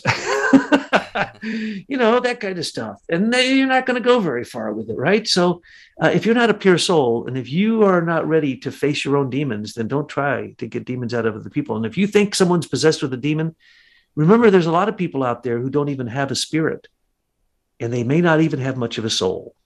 So there's a lot of possession going on, because according to most of the clairvoyants, they will tell you that the spiritual world is emptied of souls, of spirits. They've all come down here. So there's the most people down here. Everyone's down here. Guess who's also down here? All the great masters and teachers are down here, right? But also the locust people, the insect people, all these people aren't even people. And one of them may be your boss. And are they possessed by a demon? No. Do they have a human spirit? They might not. And then you have Asperger's. When someone has Asperger's, they're not human. Their mammalian brain doesn't work. So yeah, we have all kinds of situations where people look like they're possessed, like they're evil, like they have all this going on. Here's my advice. Don't judge anybody. But if you wanted to help them and they were the worst case scenario, what would you do? You'd be pure and you'd be kind. And if they're nasty and awful, horrible, well, don't let them in your environment. If you're pure and kind, you're not going to let that in you, but you're also not going to treat them badly. So that's my advice on the evil in the world. What the Dalai Lama said, be kind. Be kind. All right, I have a question about souls and reincarnation. Is there just an infinite amount of new souls eternally being born into existence, or is it a finite amount of souls that get recycled, or Yep. maybe some of them evolve? Absolutely. Which one? There's a finite. Okay. And the problem is we think the universe is infinite. It's not. It's finite. We think all this stuff is infinite. That is an excuse for not being able to figure things out with a rational mind working on abstract thinking. It's just an excuse. There isn't an infinity. There is an infinity in God, because there would be no limitation to the divine. But would we be able to conceive that? No. And how about God? God doesn't even manifest. People really get mad at me when I say this. God the Father, Jesus said he ain't here. He said, this ain't my Father's heaven. And no, it's up there. It's gone. You don't know. You can't see it. No one's ever seen him. Okay. So God is basically unmanifest. Well, that's cool. And then he sends down Jesus. He's manifested. And then there's the Holy Spirit, who's like the nursemaid or the midwife who helps us birth into what we're supposed to return to, where we came from. So When it comes down to it, I think that we are the most powerful beings in the universe because we have freedom to act. The other beings don't. Even the fallen ones. They fall because they freely choose to go against the grain, go against evolution. But when it comes down to it, we are the most powerful beings there are because we are the perfect image of the cosmos. We're growing into it, and we have already been inoculated with the higher consciousness, one way or the other. It doesn't matter how you want to cut that pie. And so you see this in people all the time. If that's the case, then we have to be very careful. As soon as you get spiritual and you start manifesting spiritual things, you are going to be tempted by the devil, just like Christ was, Jesus of Nazareth was, right? So be prepared for that, because that's part of the initiation process. The higher you go, the darker you're going to see it. And I always tell the story, think about it. Every apparition that I know that was a true apparition, the first thing they saw was what? Not a beautiful lady from heaven. They saw hell. And they saw the future, and they saw the apocalypse. As I say, when you go across the threshold, you see the images of the apocalypse. Then they got to see the beautiful lady who they later called the mother of Jesus or whatever, and so on and so forth. That's all within that person. So everything anybody worships is in the human being, and it depends who you put on the throne of your heart. And whoever's on the throne of the heart, that is what controls your life. So if it's love, fine. Doesn't matter whether you name it a certain being in a religion and you have all these ideas and they have these colors and these wings and these halos. No, you can have all that. That doesn't matter. It matters what you do with it. And that's what happens when conscience speaks to you. It's divine. But what are you going to do with it? You may ignore it. In today's world, the small voice of God speaking is your conscience. People try to ignore it. They don't want to be bothered. They want to go off towards hedonistic materialism and have a good time. They want to go to the party. They want to go to the game. They want to go have a drink. So they don't listen to the small voice of conscience. And a philosopher is doing what? They're trying to love that voice, because that voice is Sophia. Philosophia means lover of Sophia, wisdom. It's a being. So if you love wisdom, that's it. Really, marry her. Okay? Go for her, dude. Marry the being of wisdom. That's all you have to do. Because why? You love her, right? So there it is. Yeah, amen to that. Okay, Jesus said, I am the way, the truth, and the life. The life part's easy to understand. The truth is easy to understand. But I've always been confused by what was meant by the way. Could you elaborate on what your thoughts are on that? You're amazing. That's a whole thing that I developed in my last book on the Maidens of the Grail. The way that Christ was talking about later became the way of the cross. In other words, his blood sacrifices. Each part of the stage of the cross was concerned with blood, right? The nails, putting the nails, carrying it, the blood on the shoulder, the blood on the front. It was all about blood, right? So those are the way. Those are the way. The stations of the cross are really a worship of the blood of Jesus Christ. What is that? That's your I am. When Jesus died on the cross, the human beings were waking up and they were being given a consciousness that could literally be a free hierarchical being, as it were, a free being.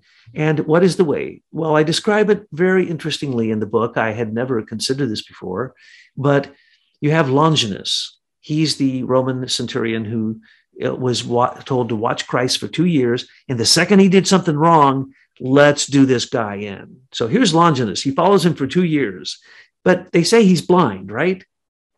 He couldn't have been blind. He couldn't have been in charge of 100 Roman soldiers and be blind. And he had this spear, right? And in the end, he says, out of compassion, I don't want to break the legs, like that was their tradition, to make sure they died. If they were Jewish, they would break the legs so they'd die earlier, so they'd put them in the ground before the Sabbath came. So they were ready to break the legs, and they broke the legs. I think they broke the legs of the other two next to him.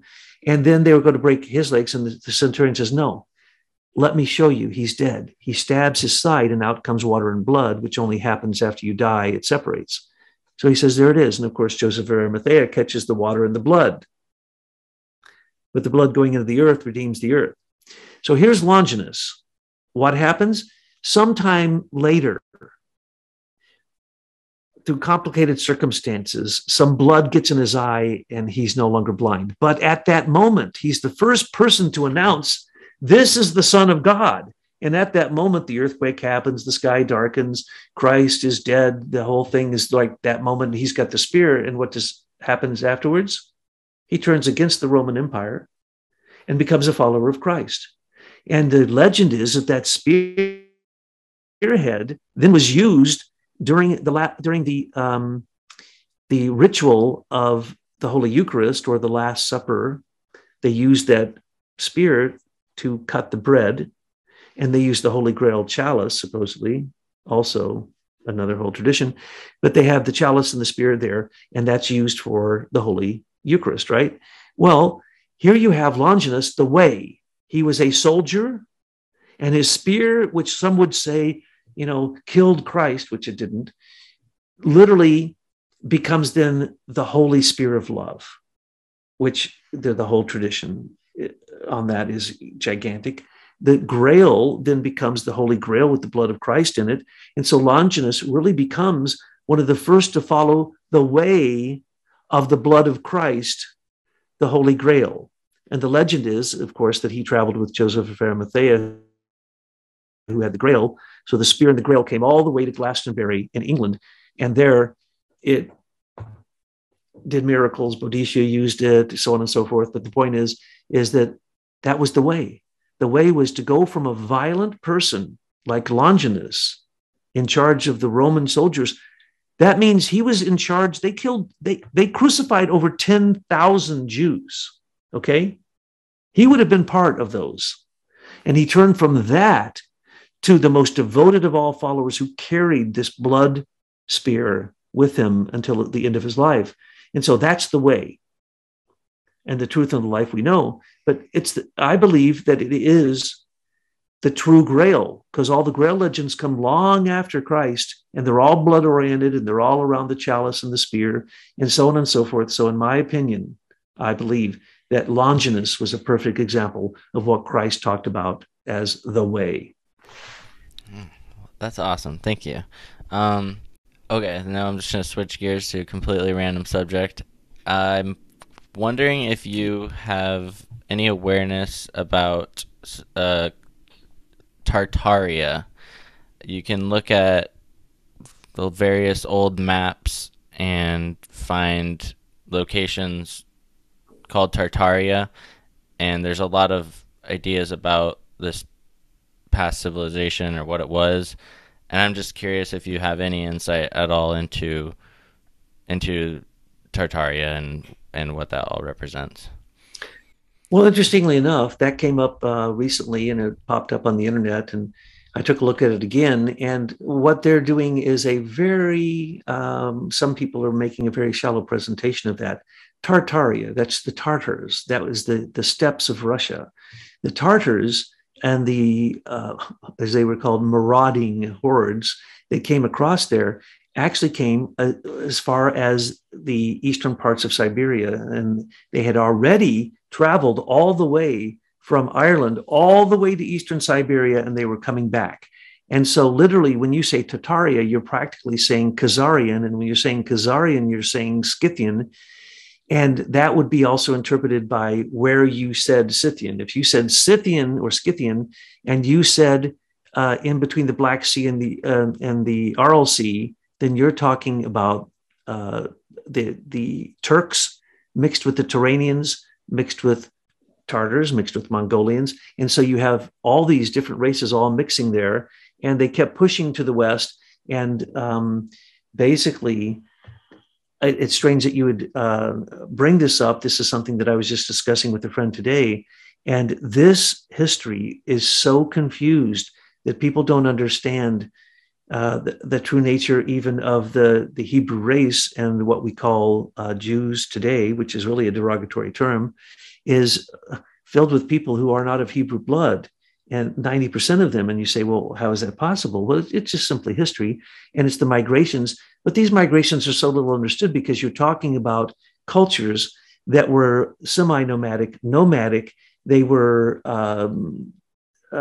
basically they didn't write anything down. And so where's their history? It's an oral history. And when you look at these oral histories, they seem like mythologies that couldn't have possibly happened.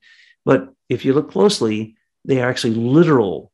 And they were the gift of one great master being named Scythianus, who was able to affect these cultures over a long period of time through multiple incarnations, according to Rudolf Steiner and others. I've done the research on it, and I'm quite convinced all you have to do is trace the origin of horses and the origin of cannabis and hemp, and you will find the origin culture for what they're calling Tartaria now, or I would call basically the migrations of the Turanians. Wow. Okay, cool. And then that's cool that you mentioned that too, because that's about the history of the Jews. And I mean, we could talk about this. I have 10% Ashkenazi blood, which some people say, or they claim that that's related. I feel like I've done this research at one point and came to the conclusion that it actually wasn't. And I don't care either way. I just care about the truth. So I was curious, what are your thoughts on the Ashkenazi thing? Yes, the word I always mispronounce, Ashkenazi, not V. I always pronounce it with a V. But basically, they're one and the same with the Khazarians, and that is a history that's so obscured. They forget that the Khazarians were given a choice. They were the greatest warriors of their time, and they couldn't be defeated. And this went on for hundreds of years. So they finally, when they did defeat them, said, "Choose. You want to be a Muslim or a Jew, or even you could be a Christian if you want a certain type of Christian."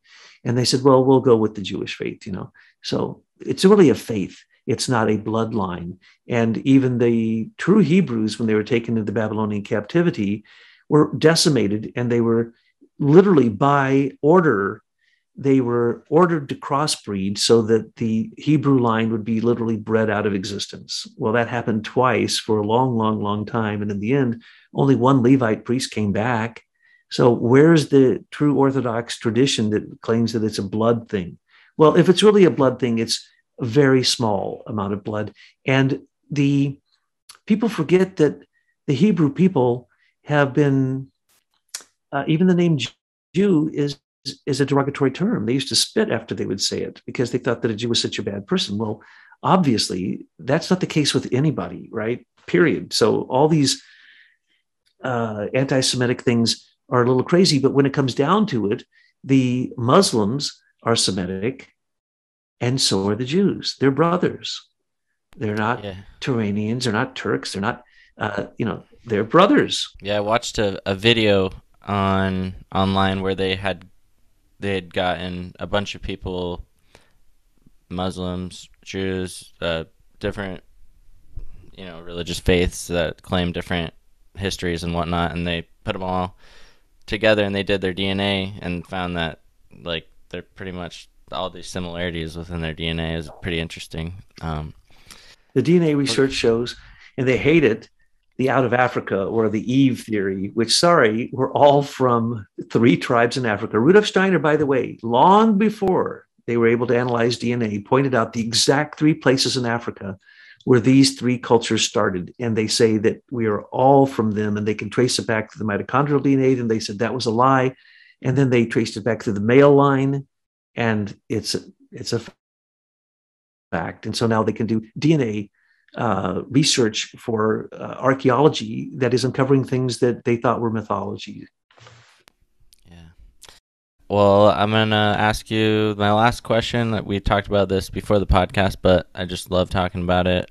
Always curious about obsidian. It's really cool to me, and you had some cool things to say about obsidian. So I was curious if you could elaborate on what is the nature of obsidian and what are some interesting, unique stories or properties or any kind of things like that? Yeah, obsidian is basically from volcanoes. It's a lot of carbon. That's what makes it black, and it's a lot of silica.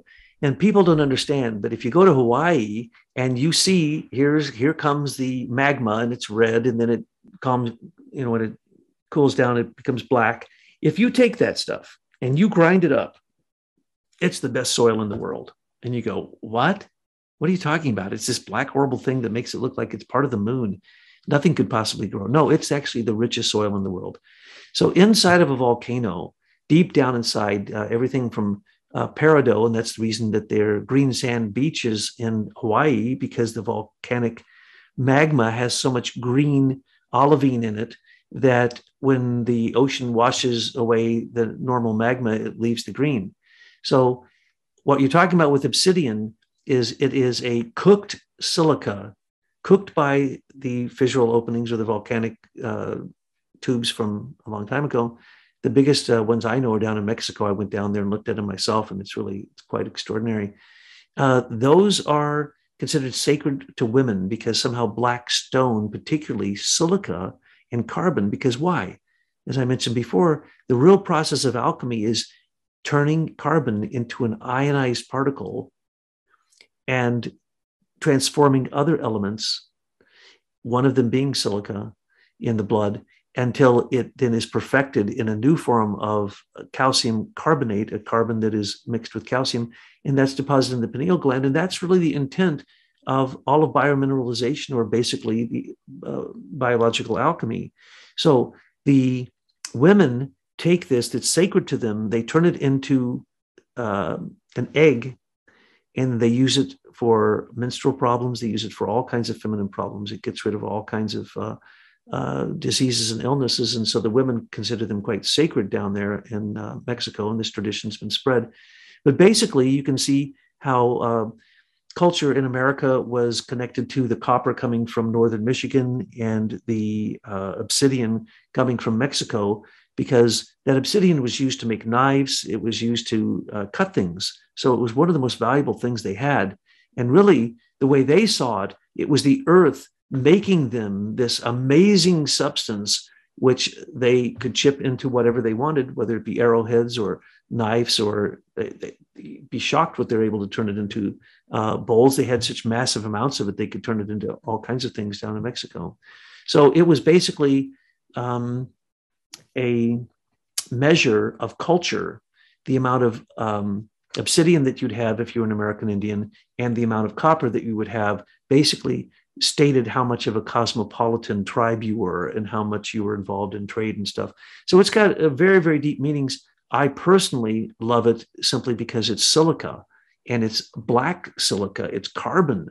And, carbon is this volatile substance that can turn into anything. So psychics say, working with alabaster, and there's also rainbow alabaster and other kinds of it, but black, that's what you create. The obsidian is turned into what they call a magic mirror. So it attracts the spiritual teacher to you.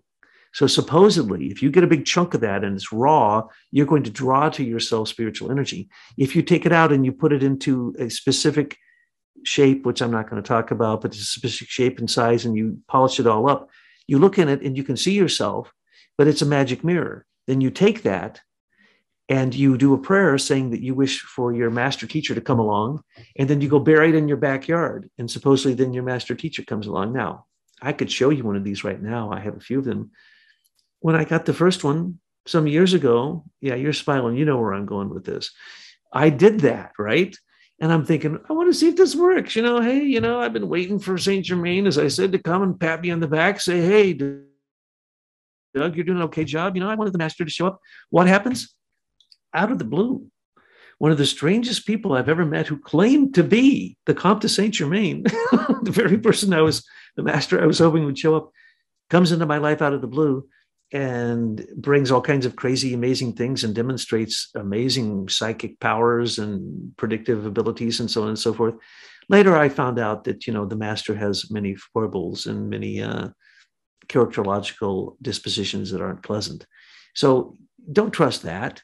I was silly to do that. I did it because I wanted to see if the tradition were true. So it's called a black mirror.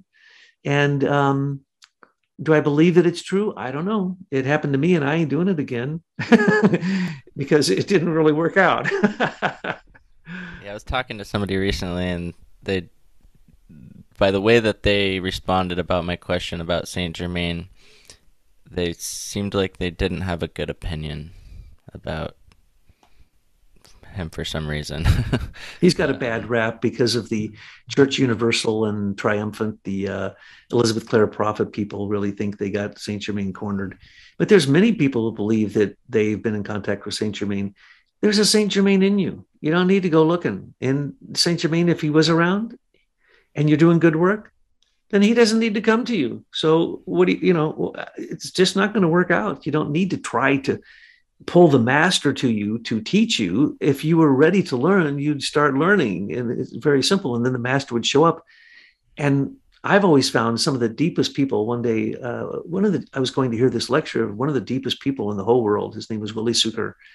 And I'm at the school or whatever, and I go into the bathroom, and there's some guy there mopping up the floor, and I get into a conversation with him. And lo and behold, I talked to him for so long that I almost missed the beginning of the lecture. So I go running in, and then I sit down, and I'm thinking to myself, I don't care who this lecturer is. The guy I talked in the bathroom is a master dude. He walks in and he gives the lecture. He was mopping the bathroom floor because it was dirty. Wow. It's like, that is the master. That's awesome. Well, this was amazing as I expected. Are there any places that you would like to direct people to find out more about you and your work, or maybe point out where they could purchase your books or anything? Or any last words? Anything? Yeah, on Amazon, you can get the books. We have a lot of books. My wife and I think have done 7 or 9 books. I think I'm involved with, 15 books, but most of them, almost all of them, can be found for free in a PDF form at AIM, AIM, which stands for the American Intelligence Media, AIM for, the number 4, truth.org, or at our Spirit, which is OUR spirit.com. And if you go there and you plug in any topic that I've talked about, you will see that there are hundreds of articles, probably 15 books. They're available for free. We have the Gab site. My wife is a genius when it comes to blogging. I still laugh when someone says they're a blogger because I don't even know what it means. So she does all this stuff. And so I'm a complete idiot when it comes to it, this kind of stuff. But she has a site called Gabriel's_horn, and it's on Gab. So Gab is a really free platform now. They don't squelch freedom of speech. And she runs the best site that you could ever imagine. She used to do it from the AIM for Truth site. And she also has multiple other websites. So that's what I'm connected to. My school teaching stuff is under the Eternal Curriculum, just spelled eternalcurriculum.com. And the whole Waldorf movement and the way I've synthesized that into a few books, all there. It's all available. It's all free. So yeah, our stuff is pretty easy to get. All you have to do is put in my name and you'll get an article. And if you go to any of our websites, you can go to the search bar, plug in any words you want, and multiple articles will come up. So I appreciate that. And I appreciate the fact that I myself, I'm just a gabber, I just talk. My wife is the one who organizes all of this and makes sure that it actually turns into books and turns into, websites and videos. We have 800 videos, matter of fact. Over 800 videos. And some of those are on YouTube. Some of them aren't. All of them are going onto a new website, into a new server, so that we don't even have to be subject to all of that. So there's a lot out there. But really, I still stand by the fact, Sky, that anything that I just told you, you already knew. And like you are a Socratic questioner, right? And where did Socrates say the answers to his questions come from? You already experienced them before you were born. They came from the world of the archetypes. And when you know something, it just means that you're remembering it from the time before you came down here. So as far as I'm concerned, everyone has the master being inside of themselves that is their own ultimate teacher. And that's what I always promote. But yes, if you do get into the Gospel of Sophia and that self-initiation, right, you talked about, you'll find that it coincides with all the others. And there's no one particular thing that we're going to ever tell you need to follow, because each person's completely an individual and must follow their own choices and their own freedom. Excellent. All right. Thank you again, Doug, for your time. And until next time, appreciate you. It's my pleasure. I love those questions. I never listen to my broadcast again, but I'm going to listen to this to listen to your questions. Thank you, Sky. God bless you.